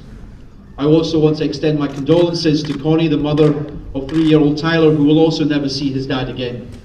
Sheku Bayoh was a well-liked, healthy young man who at the age of 31 had no previous history of violence. It would appear he left his home sometime between 7 and 7:15 a.m. and walked an approximate distance of a mile down to Hayfield Road, where we gathered at lunchtime. Police officers who were in the midst of a shift change at Kirkcaldy Police Office responded to an alert following calls from members of the public that a black man was walking down the street with a knife.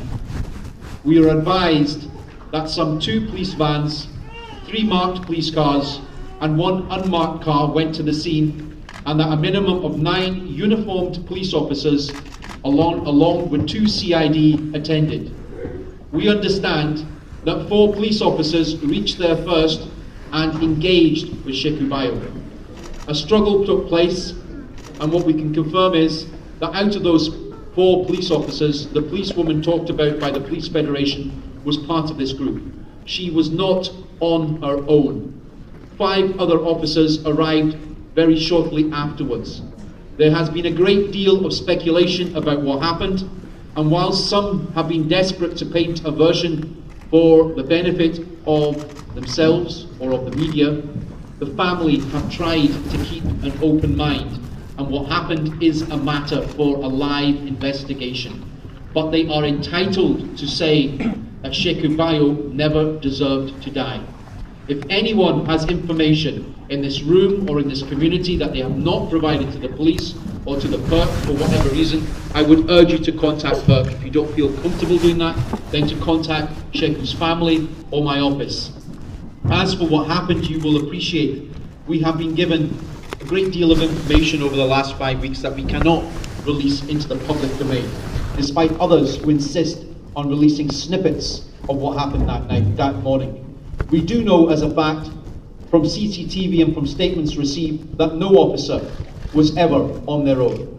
We know as a fact that CS spray, Pava spray, a form of pepper spray, and batons were used by officers who first engaged with Sheku Bayoh. In the last 5 weeks, the family state there appears to have been from some quarters of the police a disturbing images of violence being painted, ascribing repeatedly to a large man stereotypical characteristics of extraordinary strength and dangerousness an attempt to blame Sheku Bayoh for his own death. The family wanted to state in public, for a start, Sheku Bayoh was not 6 foot plus. He was 5 foot 10 inches, 2 inches smaller than me. He weighed 12 stones, 10 pounds, lighter than myself. The negative imagery as far as the family are concerned has deliberately been used to enforce an image of a mad and dangerous man. None of this has been helpful in searching for the truth, but it has compounded the agony of the family, who feel as though they have been deliberately provoked in an attempt to try and get them to react. Let me say this in response of the family.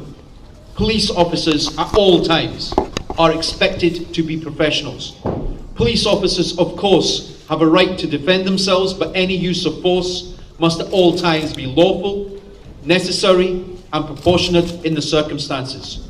We understand that several other officers who arrived on the scene also intervened, that Sheku Bayoh was brought to the ground as several officers tried to apply handcuffs to the rear and managed to put on leg restraints. He was in what is known as the prone position, face down. There was a struggle, but at this stage he wasn't going anywhere and he would never get up again himself. As they tried to apply the handcuffs, we know that Sheku Bayoh began to lose consciousness. Many people have asked, what is the cause of death? Many people have speculated. Many people at the start, who should know better, tried to talk about what was going to happen with regards to the post-mortem, and what we can say here and now is that there is no answer. We do not know the cause of death. That is yet to be determined. The Crown Office have instructed 2 senior Crown pathologists. The family have instructed 2 independent pathologists, Professor Anthony Basutel, who is probably the most senior forensic pathologist in Scotland, as well as the UK's foremost forensic pathologist, Dr. Nat Carey, who dealt and deals with the Hillsborough inquest cases, as well as the Soham murders. Positional asphyxiation has been floated and is suspected, but the post-mortem is inconclusive, as the pathologists, both the Crown and the independent pathologists, do not have the circumstances in which Sheku Bayoh died. Positional asphyxia is a form of asphyxia which occurs when someone's position prevents the person from breathing adequately. A significant number of people have died suddenly during restraint by police officers in this country. Research suggests that restraining a person in a face-down position is likely to cause greater restriction of breathing than restraining a person face-up. And we know that police officers in the United Kingdom are supposed to be taught to avoid restraining people face down, or to do so only for a very short period of time. We also know that the use of CS spray is supposed to be carefully monitored, because it can also bring about positional asphyxiation. This is a complicated inquiry. There are a number of risk factors which may increase the chance of death, but the way the subject is restrained can only increase the risk of death. For example, kneeling on someone, or otherwise placing weight on the subject. However, we do not know the cause of death, but this is one of the areas that is being investigated. After Sheku lost consciousness, CPR was attempted at the scene. This was around 7:34 a.m. CPR was then attempted in the ambulance, which arrived at 7:45 at Victoria Hospital. Many staff, we know now, 14 staff, desperately trying to save Sheku's life, for which his family will be eternally grateful. But he was officially pronounced dead at 9:04 a.m. We also now know that when Sheku Bayoh arrived at the hospital unconscious, that he was still handcuffed, with leg restraints still in place, which the doctors demanded the removal of. The family believed this was inappropriate and absolute disgrace. We understand that reports were released in the minutes after Sheku lost consciousness of a policewoman having been stabbed, which several hours later Police Scotland retracted and corrected as being untrue. The family want to know who is responsible for releasing those reports, who was responsible for briefing the local politicians with false information. Following Sheku's death, Colette returned to her home at around 9 a.m. She found the house in disarray, the back door lying open. Sheku was not at home, So as she left, she spoke to his best friend Zahid, who told her of Sheku not being himself and a fight that they had had in the early hours.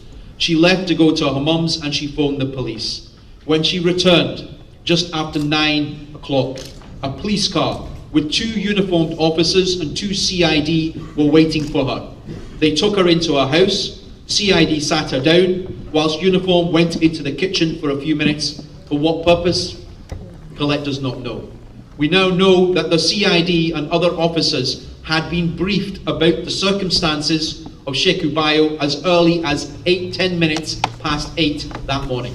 They did not tell her that Sheku was dead and began to ask her questions about him to build up a picture and get as much detail as they could. Meanwhile, a few minutes away, a full-scale Fife police operation had been taking place before the PERC, the independent investigators, could arrive. The police officers told Colette that they needed to take her to the police station. Before leaving, they took her house keys off her, and when she asked why, their explanation was that it was a crime scene, which she did not understand. After arriving at the police station, and much toing and froing and confusion, and she sat there with Lorraine, her mother, at around 11 o'clock, 2 CID eventually told her in the room that there was no easy way of saying this, but her partner, Shek, was dead. They said, and I quote, that he was found on a public street by a member of the public. They said that it was the member of the public who called for an ambulance, but he died on the street. Meanwhile, we have learned that at the same time that Colette was in that police station, that all nine of the officers had returned to the station and were placed in the same room together from 9 a.m. towards 11 a.m. before a senior officer arrived to try to speak to them. Those officers left that police station and left that room later on that evening. Colette, in the meantime, at that police station was distraught as the 2 officers delved deep into Sheku's background, his friends, as they tried to build a picture of him, as they tried to ask her if there was any conflict in her relationship. Never once did they tell her that Sheku died in police custody. She was allowed to go home at around 1 p.m. and told to contact Sheku's family. Those same 2 officers attended at Kadi's home, Sheku's sister, and the same systematic lies were replayed out until they then returned at 4:30 p.m. that day, that Sunday, and told Kadi and Adi and her family that their gaffer had told them to tell them that Sheku had actually died in police custody. Following understandable anger from the family and demands, Adi asked who the gaffer was, and he was told it was a Chief Superintendent Gary McEwen, the area commander for Fife. Adi asked for that officer to attend his home because he knew him through the racial equality work within Fife within the next 24 hours, and Gary McEwen attended the family home by 5:30 and told the gathered family the first actual version of what happened to Sheku Bayoh when the police attended and engaged with him. Of the reports of a black man carrying a knife, the police responding, he told them that they used batons, they used CS spray, that they used restraints and handcuffs, that he lost consciousness and died. He then told the family not to speak to anyone or to the media, but just after he left their home, the police released a media release providing details of Sheku's death. Police Scotland, over those several hours, from 9 o'clock onwards, if not before, gave 5 different versions of events to the family. That is a matter of grave concern. Sensitive and thorough handling of the investigation into the golden hours following the death is critical to evidence gathering and setting direction and quality of the investigation to follow. The family does not understand, and I don't think there's anything unreasonable about this, but they do not understand why the officers who engaged with Sheku Bayoh were not immediately suspended without prejudice after his death. It's a matter of public concern that officers remain at their desks or in contact with the public pending the outcome of an investigation into a death in custody. For the Chief Constable to suspend officers without prejudice, the family states, is not a question of prejudging the outcome of the investigation, but it ensures neutrality integrity of the investigation, transparency, and stopping officers conferring, as well as protecting those officers who were involved in the incident. This as much protects those police officers. PERC, the Police Investigation Review Commissioners, we understand, were ordered to take control. This was an independent body that was set up in 2013 with the powers of arrest, detention, and the ability to seize evidence when investigating the police over serious incidents. They came onto the scene later that morning, but we understand that the 9 officers who had been in that room for some hours together, for several hours, refused to provide any details of what happened. We understand that the Federation subsequently stated that they wished to know what their status was, but the fact remains that PERC stated publicly that they asked several times for statements which the police officers refused to provide. As police officers, they will know they had the essential information necessary for PERC's investigation team. Officers would of course know that in any serious incident they should never be allowed to collude over their evidence and their statements of fact. The fact that for 32 days they refused to provide this information and that PERC could do nothing about it beggars belief and compounds the agony of Sheku's family. The family strongly urged Kirkcaldy police officers to cooperate with the investigation, to help provide their family, the Crown Office and PERC with accurate information with how and why Mr. Bayoh died. There was nothing unreasonable about this demand. The family tried to remain open-minded, but neither the Crown pathologists or our own independent pathologists could reach a conclusion into the cause of death until a full account was provided by those officers of what happened that morning when they detained Sheku. The findings of the post-mortem are not complete, and it could still be several weeks before they are completed. And the family say this: nobody should be allowed to evade accountability or to frustrate the investigation process, and Sheku Bayoh's family will not rest until they have the truth. They have put their total faith in the Lord Advocate and in the PERC, but it is not a blind and unconditional faith.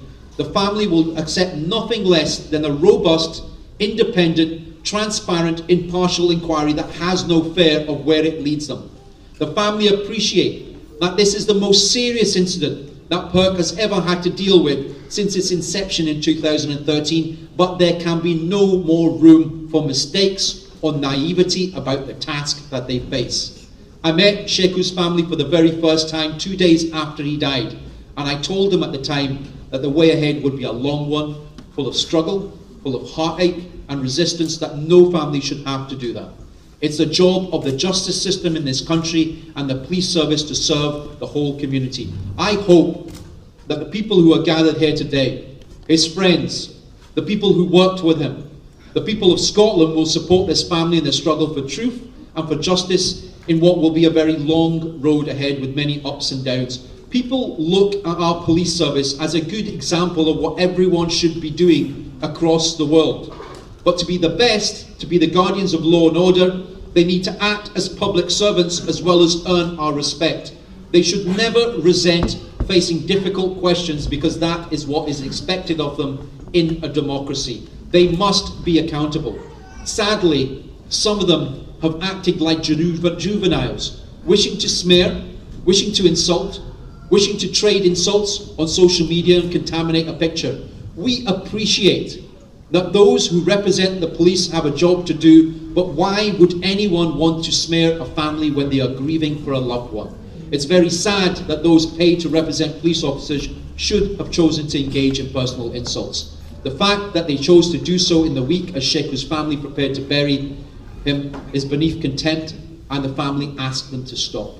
This week, the Bayoh family will insist that the Scottish Government immediately seek cross-party support for a change to the law, making it mandatory for officers to provide operational statements on their return to station after a death in custody.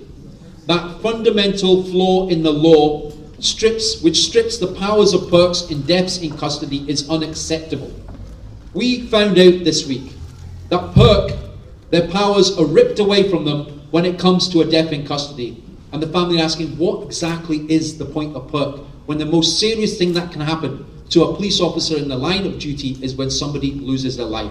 And as for the police, the family have said it again and again, and I say it on their behalf again today. If you have nothing to hide, then you have nothing to fear.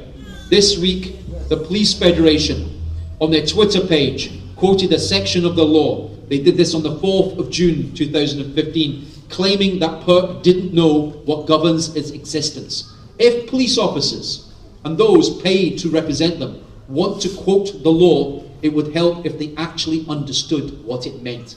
The terrifying concern, which you can see on the front page of the Sunday Herald today, is that for Scotland, is that PERC was supposed to be an independent investigating body with the equivalent powers of the police, on a par with the English IPCC, able to arrest, able to detain, able to question, and able to demand evidence. Yet for some reason, PERC's powers have disappeared when it comes to a death in custody, and that doesn't make sense to the family and to the people who are asking the questions. Why should police officers be immune from having to speak to independent investigators? Why should PERC be powerless when it comes to a death in custody? Imagine if a surgeon or a social worker or a teacher, after a death in their care, refused to tell management what happened. There would be a total outcry. So why should police officers, public servants, be treated any differently? The mantra from the police in the last 5 weeks is, why should they not be treated the same as the members of the public and have the same rights? The families say, with respect, you are not the same. You are given the responsibility to be the guardians of law and order. You are given the powers of arrest. You are given the power to use CS, guns, tasers, handcuffs in reasonable and proportionate circumstances. And yes, of course, there will be times you will place your life on the line to protect us, the public. But all those powers carry a heavy responsibility, which means that you are not above the law, and you are expected to adhere to standards which no member of the public would be. And with standards come accountability, not silence, which is why the family chose to stop at Kirkcaldy police station today for those 2 minutes of silence. It took 32 days before 8 of the 9 police officers agreed to speak to PERC, and the family regard that as a disgrace. But even worse, what was that the PERC told us they couldn't do anything about it. Can you imagine if out of this room there were 9 members of the public who were allowed to walk the streets for 32 days after being involved in a death? Would the police treat them with kid gloves? Would they be allowed to refuse to provide statements? Would they be allowed to refuse to speak to the police? Would their doors not be knocked on and dragged out of their beds? Because we know, for instance, that Zahid, the best friend of Sheku Bayoh, was dragged into that police station and kept there for several hours. He was pushed to and fro. He was threatened because he refused to speak to them until he found out what happened. If that's what they did to the best friend, why the kid gloves with the police officers who knew what happened? The Lord Advocate, Police Scotland, as well as the Scottish Government must take action on this loophole that creates immunity for police officers before somebody else dies. And it's simply not good enough for the Scottish Government to say today in the Sunday Herald, we cannot comment on individual cases or ongoing investigations by PERC, which is under the direction of the Crown. We believe that the powers that PERC currently have are sufficient. The Sheku Bayoh family are telling the Scottish Government those powers are not sufficient. The Bayoh family have heard from PERC of their frustrations at their powers not being sufficient. And it's not good enough because the PERC tell us themselves it is a fundamental weakness. A powerful investigating body that holds the most powerful public body, the Police Scotland, in our country to account, becomes nothing but a toothless body left begging for cooperation. That is unacceptable in a democracy. The case of Sheku Bayoh, sadly, is not an isolated case, but it's part of a systemic problem that allows the police to remain above the law, and that gaping flaw in our laws must be urgently addressed. Until it is, PERC will remain incapable of exposing the truth when people die in custody. I want to start closing off by saying that the campaign in the weeks ahead will approach the Scottish Government, will approach the Lord Advocate, asking them to urgently change the law with immediate effect, to enable the PERC to lawfully hold investigations with the available powers. What the family can no longer tolerate is for any police officer to hold up an investigation or threaten its outcome.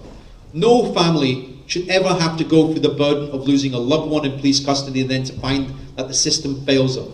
The police should realise that they are our public servants and not our masters. And no family should ever have to rely on their own efforts to make sure the full facts about deaths are established and those responsible for deaths are held to account.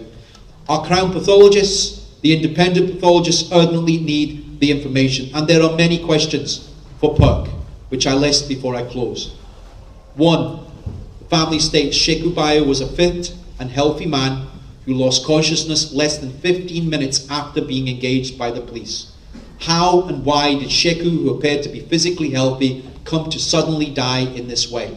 2. The level of force used on Sheku Bayoh, was it reasonable and was it proportionate?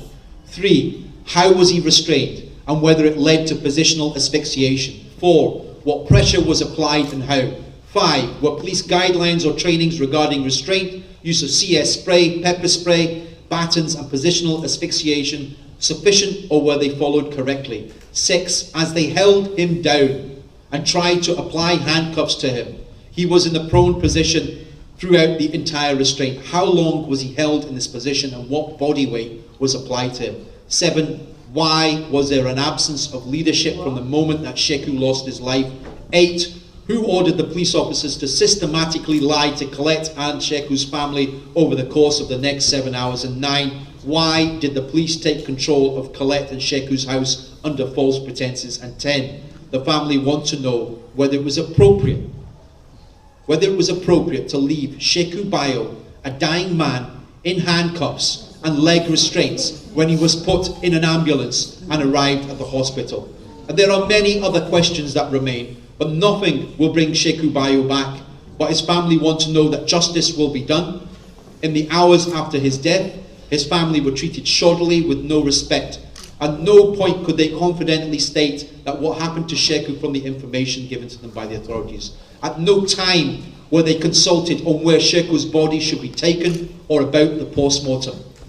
I'll state this here today. Sheku's family asked for the post-mortem not to be carried out until his mother, Aminata, had arrived in Scotland. She arrived on Tuesday, and when they sat at my office, I phoned the PERC, only to be told then that the post-mortem had happened already the day before, leaving the family distraught. At no time were the decisions perceived as being more important than those of the institutions, even though Sheku Bayoh doesn't belong to an institution. He was part of the Bayoh family. And I want to conclude by saying this.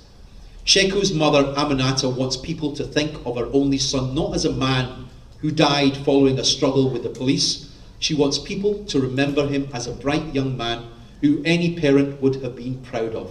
He was a wonderful son, he was a wonderful brother, a wonderful uncle, a good friend, a loving partner to Colette, and a shining example of what any child would want in a father.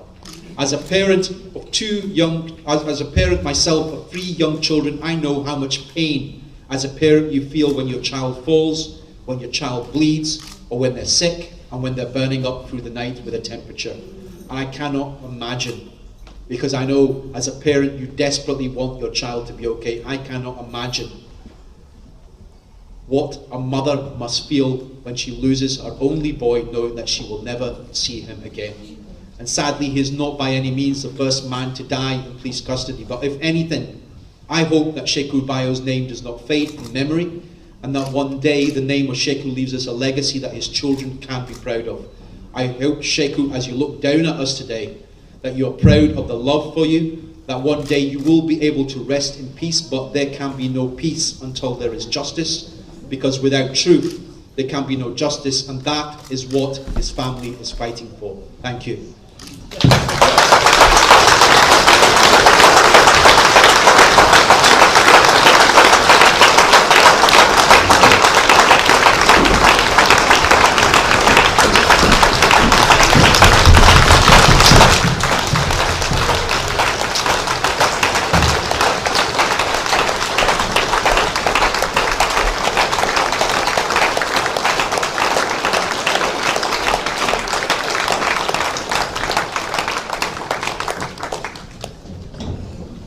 Thank you. I'm going to ask Colette, Sheku's partner and the mother of Isaac, to say a few words on his behalf.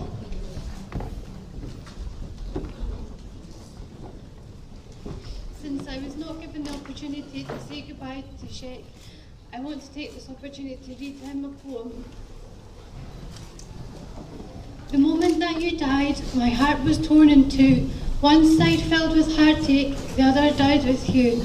I often lie awake at night when the world is fast asleep and take a walk down memory lane with tears upon my cheeks. Remembering you is easy, I do it every day, but missing you is heartache that never goes away. I hold you tightly within my heart, and there you will remain until the joyous day arrives, until I see you again. Now we have laid you to rest. I promise not to stop until we have justice for you.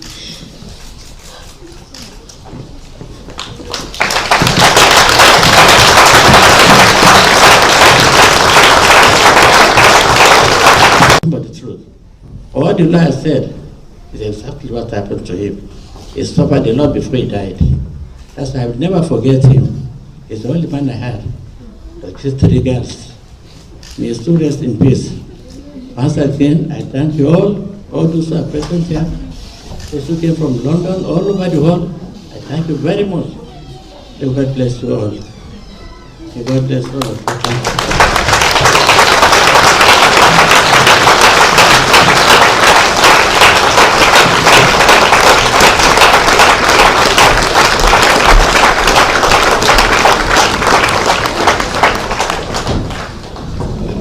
The next person I'd asked to speak is Claire Baker, who's MSP in the Labour Party and an MSP from Fife. I'm pleased to be here today. I'm here for the same reason that all of you are here, is to support the family and find out answers to what happened on that day. It is, the family deserve answers. We shouldn't have to be demanding answers, but that is the situation that we find ourselves in. The people who are accountable must be held to account. There must be a transparent inquiry and investigation into this. The family need to have confidence in that investigation. It must be the priority of the Lord Advocate's Office, of the PERC and of Police Scotland, who are all organisations I have been in contact with, trying to move this case forward and make sure we all get answers. It is 5 weeks since this happened, and we still feel the frustration of the family as how this is going. I met with the family 2 weeks ago at their invitation, and when I left that meeting I was so angry and hurt and frustrated about what this family is having to go through, and anything I can do to try and support and help them in this very difficult time I will do.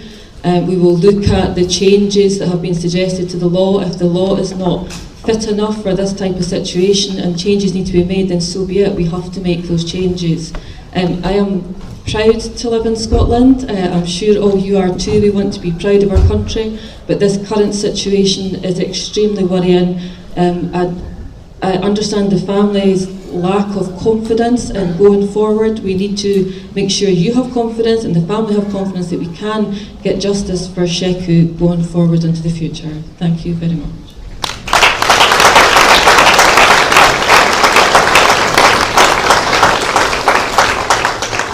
Thank you, Claire. Next speaker is Rozanne Bayoh, who was the oldest sister of Sheku. Good evening, everyone. I want to thank my family, friends, for taking your time this evening to grace Sheku's funeral, that it came out to be a big success today. I just want to say that we've laid Sheku to rest, but his campaign will still carry on.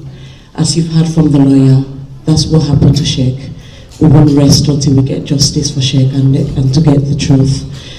We just want to say that we've got the UKRN Facebook page as well as Sheku Bayoh @gmail.com email for your support for Sheku. So that will still carry on. We just want justice for Sheku, and we want each and every one of you to help us raise that justice for Sheku. I thank you all once again for your support. Thanks everybody. God bless you. Thank you.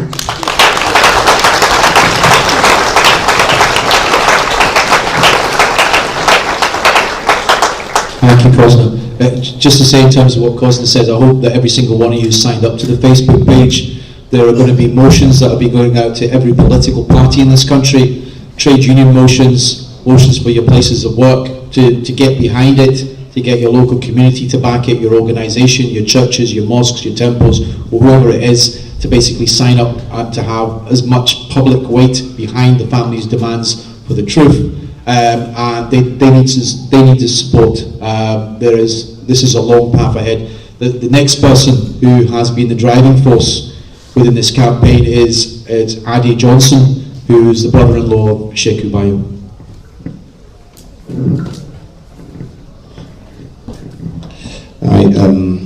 I'd like to reiterate what Aamer has said, Kusna has said, the mom, and Claire Baker have said. It's a sad time for us to come together, but at the same time, it's the time for us to reflect and think that, do we want something like this to happen at our own doorstep, at our neighbor's doorstep, at our friends or family? So I believe the answer to that is going to be no. So I would like to ask everyone here today, the public, our friends, to start the no now. Let's put a stop to it now, so that it never happened again. So please, the campaign has just started. It's going to be a long road, and we need to put a stop to it for everyone. Please support the campaign and support us. Members of the public have come out to show that they love Sheikh as Sheikh loved the community. I'd like to say thank you.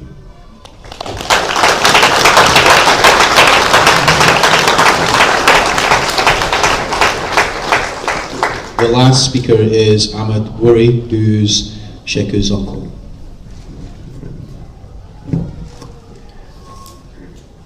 Thank you very much, Mr. Anwar. With your permission, I would like to take us just a step back. Can we all rise, please?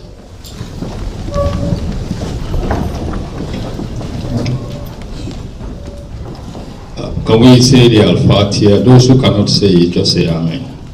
أعوذ بالله من الشيطان الرجيم بسم الله الرحمن الرحيم الحمد لله رب العالمين الرحمن الرحيم مالك يوم الدين إياك نعبد وإياك نستعين اهدنا الصراط المستقيم صراط الذين أنعمت عليهم غير المغضوب عليهم ولا الضالين. Amen.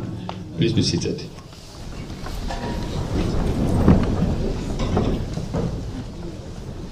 Mr. Anwar, Mr. Ade and Satu, my dear Sisi Ami, Colette and Mom,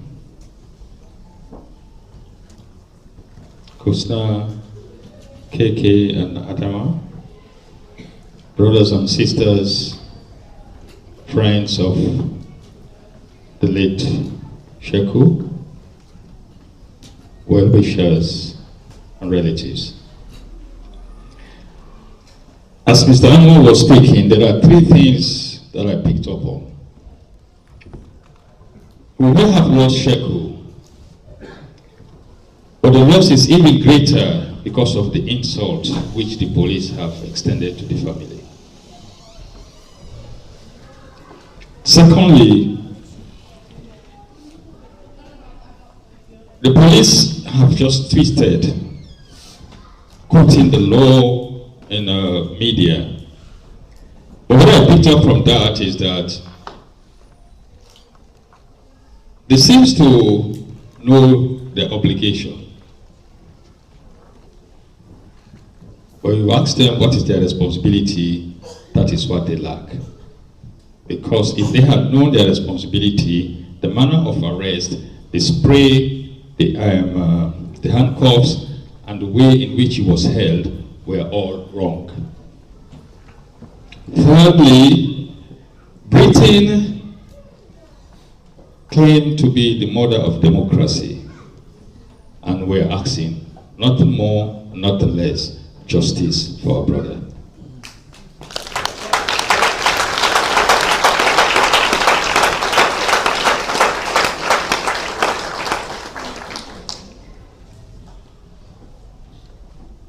if you're sure of what you've done, don't be shy to come out and say it. They may think they have won because they're hiding the facts. But let me guarantee you one thing. In the English language, they said what goes around comes around. We believe in Allah, and He is the greatest judge of everything, dead or alive, and His justice will prevail on behalf of Sheku.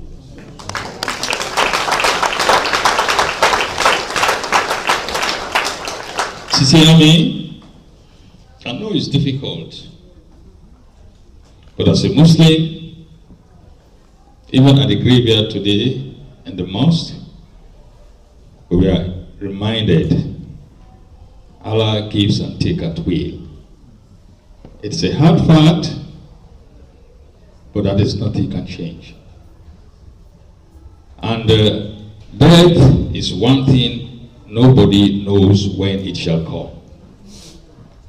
What we know is we will all have to go through it. And the difference is we pray that none of us will go through what Sheku went through. I know we're running out of time, and after my talk, if you see some of people are leaving, some of us are going by road, and our vehicles are limited to 60 miles an hour. So imagine driving from here down to Reading at 60 miles an hour. It takes you something like 8 to 12 hours with stops.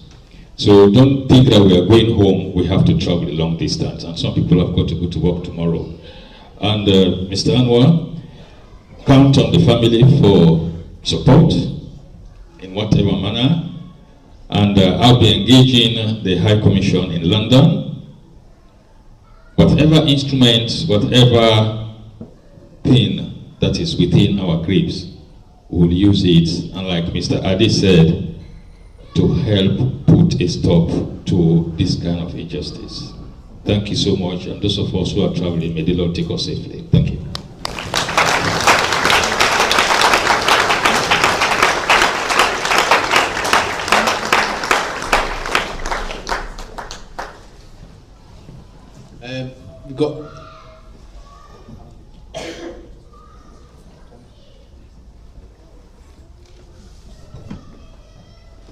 We've got a very short time for any questions from the floor. If somebody wants to put their hands up, identify themselves.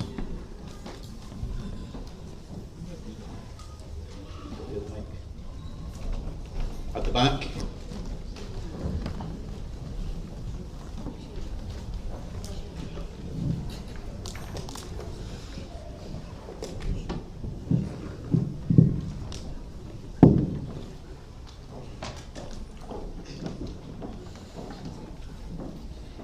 My name is Uche. I also live here in Kirkcaldy. I was listening to the number of questions that you have indicated that needs to be answered. I do believe that one of the questions that possibly is missing, which may help also, is to ask, what was Sheikh's last words? What did he say when they were restraining him? I think I would like to hear that. Thank you.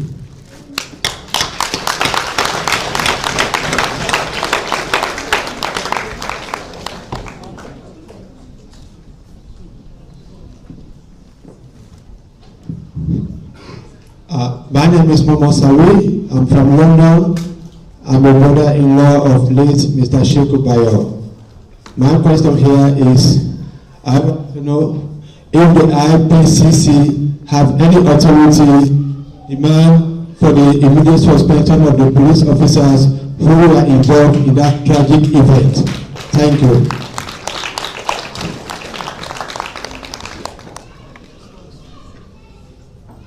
Sorry, I think the understanding that question was something to do with IPCC. In Scotland, we have a different legal system, which PERC was set up, the Police Investigations Review Commissioner was set up in 2013 to to be on the same par as the IPCC. It was supposed to have the same powers as the IPCC, and it was supposed to be treated as the same powers as police constables have, which is arrest, detention, compulsion, and collection of evidence. What we've now subsequently found out is the dangerous situation is that there's two ways the PERT can do their investigation. They have serious incidents. Either the chief constable can instruct them, they carry out an investigation, they have all those powers. But in the most serious cases, which is Sheku Bayoh's, where a death occurs in custody, all of a sudden those powers disappear because they're instructed by the Lord Advocate, and that's what we're saying is fundamentally flawed, because if this was England, that wouldn't be the case. And if we were going to match it or beat England, there's no point in Scotland for us talking about the Human Rights Act. There's no point in talking about Scotland being way ahead on the question of democracy, justice, etc., unless we resolve this flaw so it doesn't happen to another family again.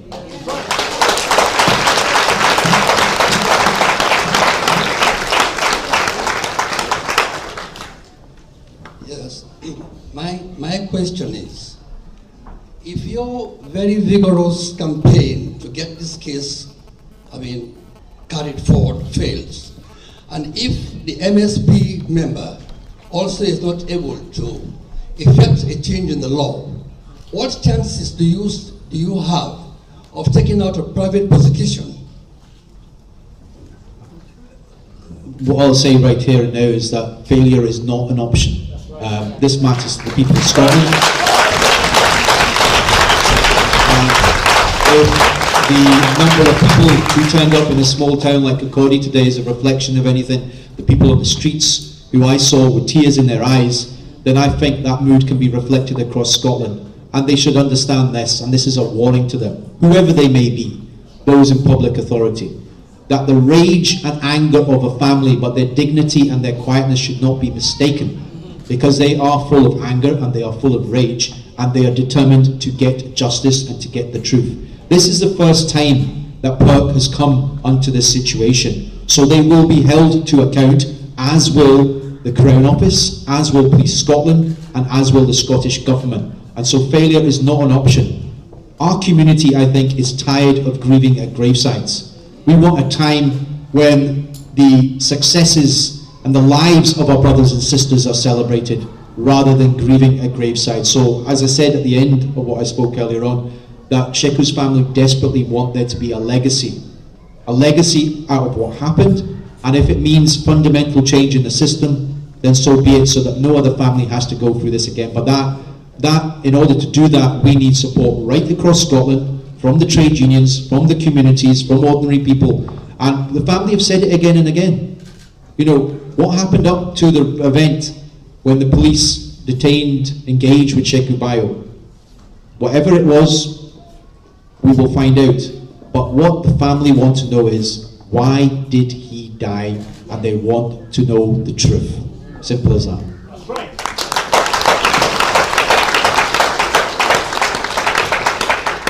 Good afternoon, my name is Ellen Kamara, I'm Shek's cousin.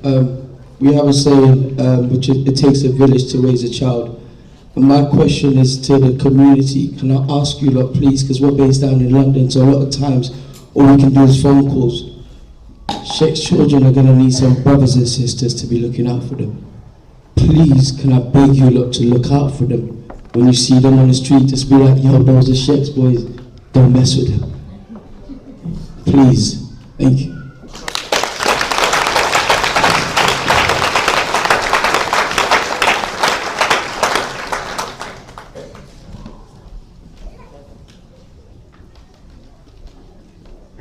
I'd like to formally close this session. I think somebody was coming up for a prayer. We have Pastor Sherry to come up for prayer.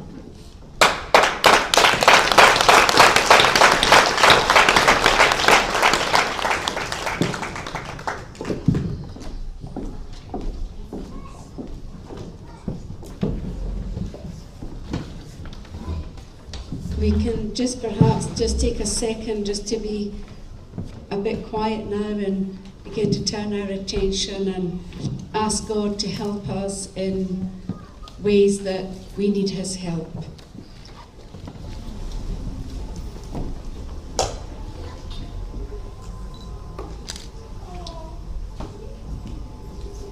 It's an honour for me to stand here before you, and the purpose of me being here is to lead us into Christian prayer. I would like to begin by reading a psalm that is most common to most of us, Psalm 23. The Lord is my shepherd, I shall not want. He makes me to lie down in green pastures. He leads me beside the still waters.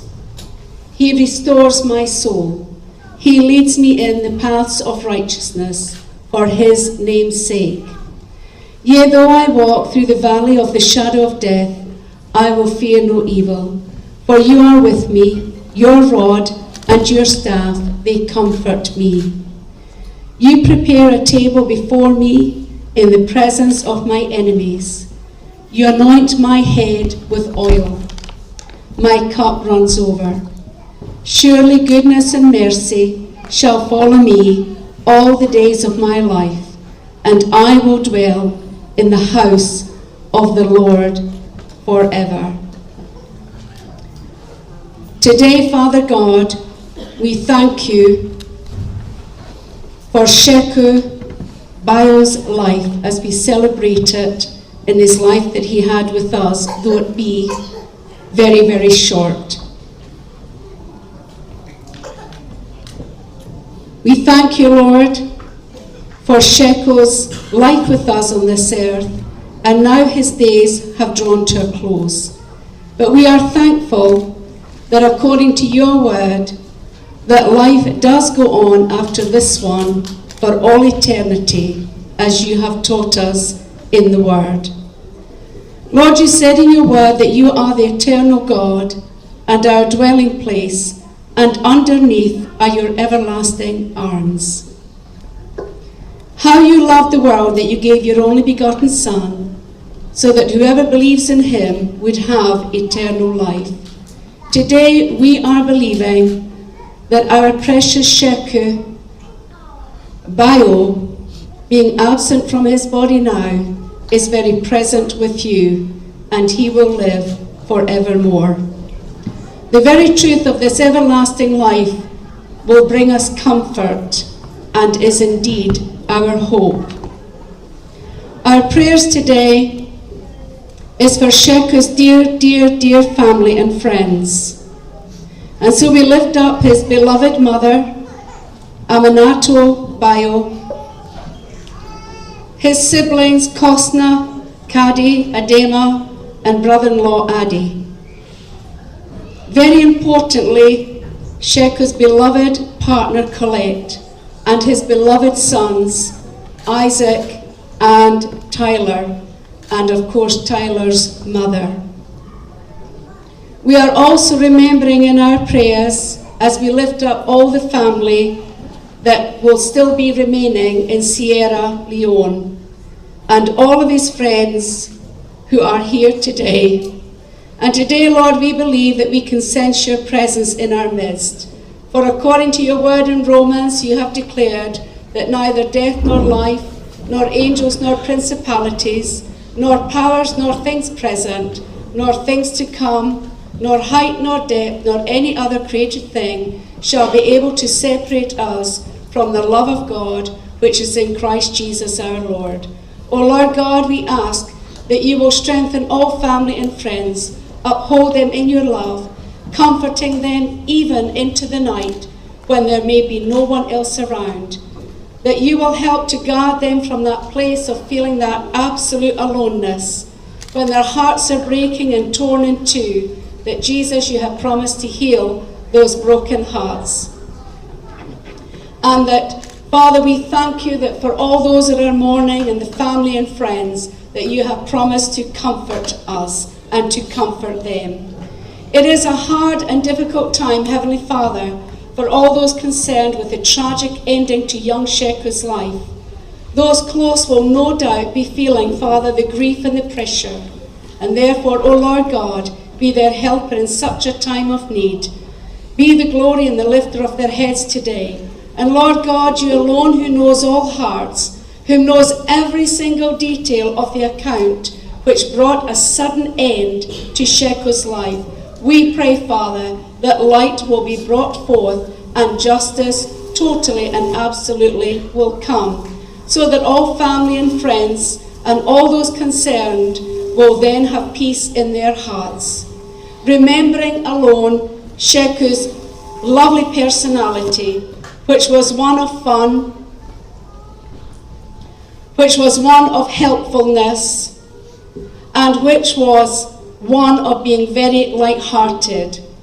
Not only was he a help to his family and a good friend to his friends, but Father, we thank you because he was a great help within his community.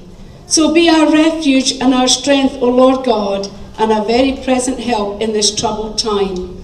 The Lord Jesus, you have taught us the importance of forgiveness and to keep an open heart. And so, Father, we pray that we can forgive all that would be concerned in any way whatsoever, so that we may be free to walk in the newness of life and enjoy the abundant life that you have promised us. Now may grace and peace from our Father and Lord Jesus Christ be with the family and friends and with us all today. And let us close with this prayer, which is the Lord's Prayer, and most of you know, in Matthew 6. Our Father, which art in heaven, hallowed be thy name. Thy kingdom come. Your will be done on earth as it is in heaven. Give us this day our daily bread, and forgive us our debts as we forgive our debtors. And do not lead us into temptation, but deliver us from the evil one. For yours is the kingdom and the power and the glory forever. Amen. And now may the peace that passes understanding guard all of our hearts and our minds through Christ Jesus our Lord today. Amen. Amen. Thank you.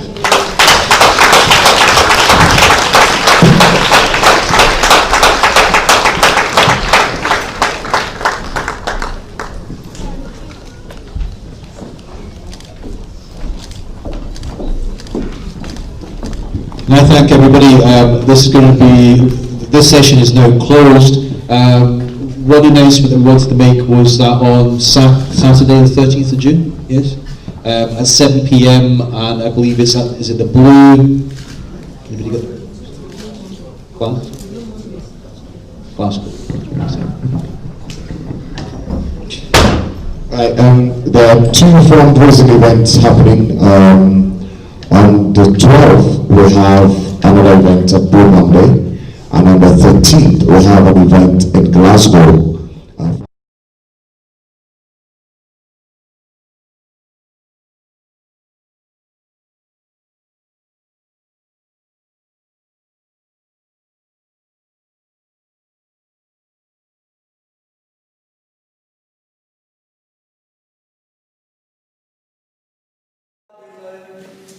Where have you gone?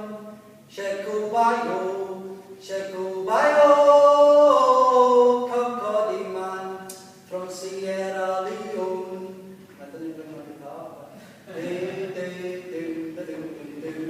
Good luck to me at Sunday, 2015.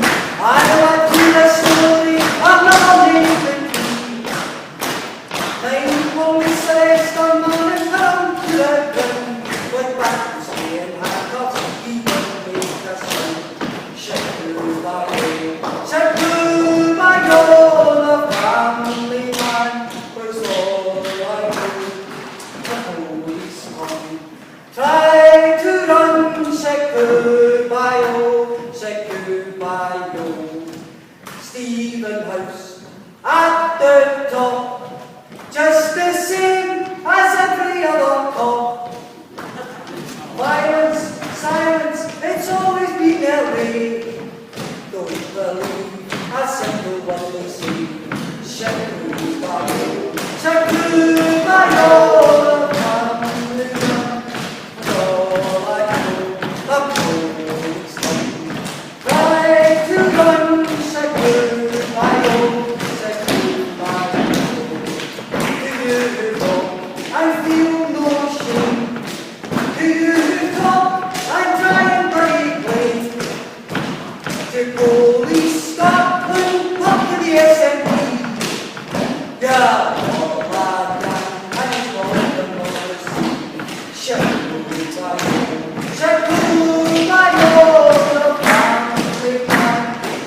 Thank you.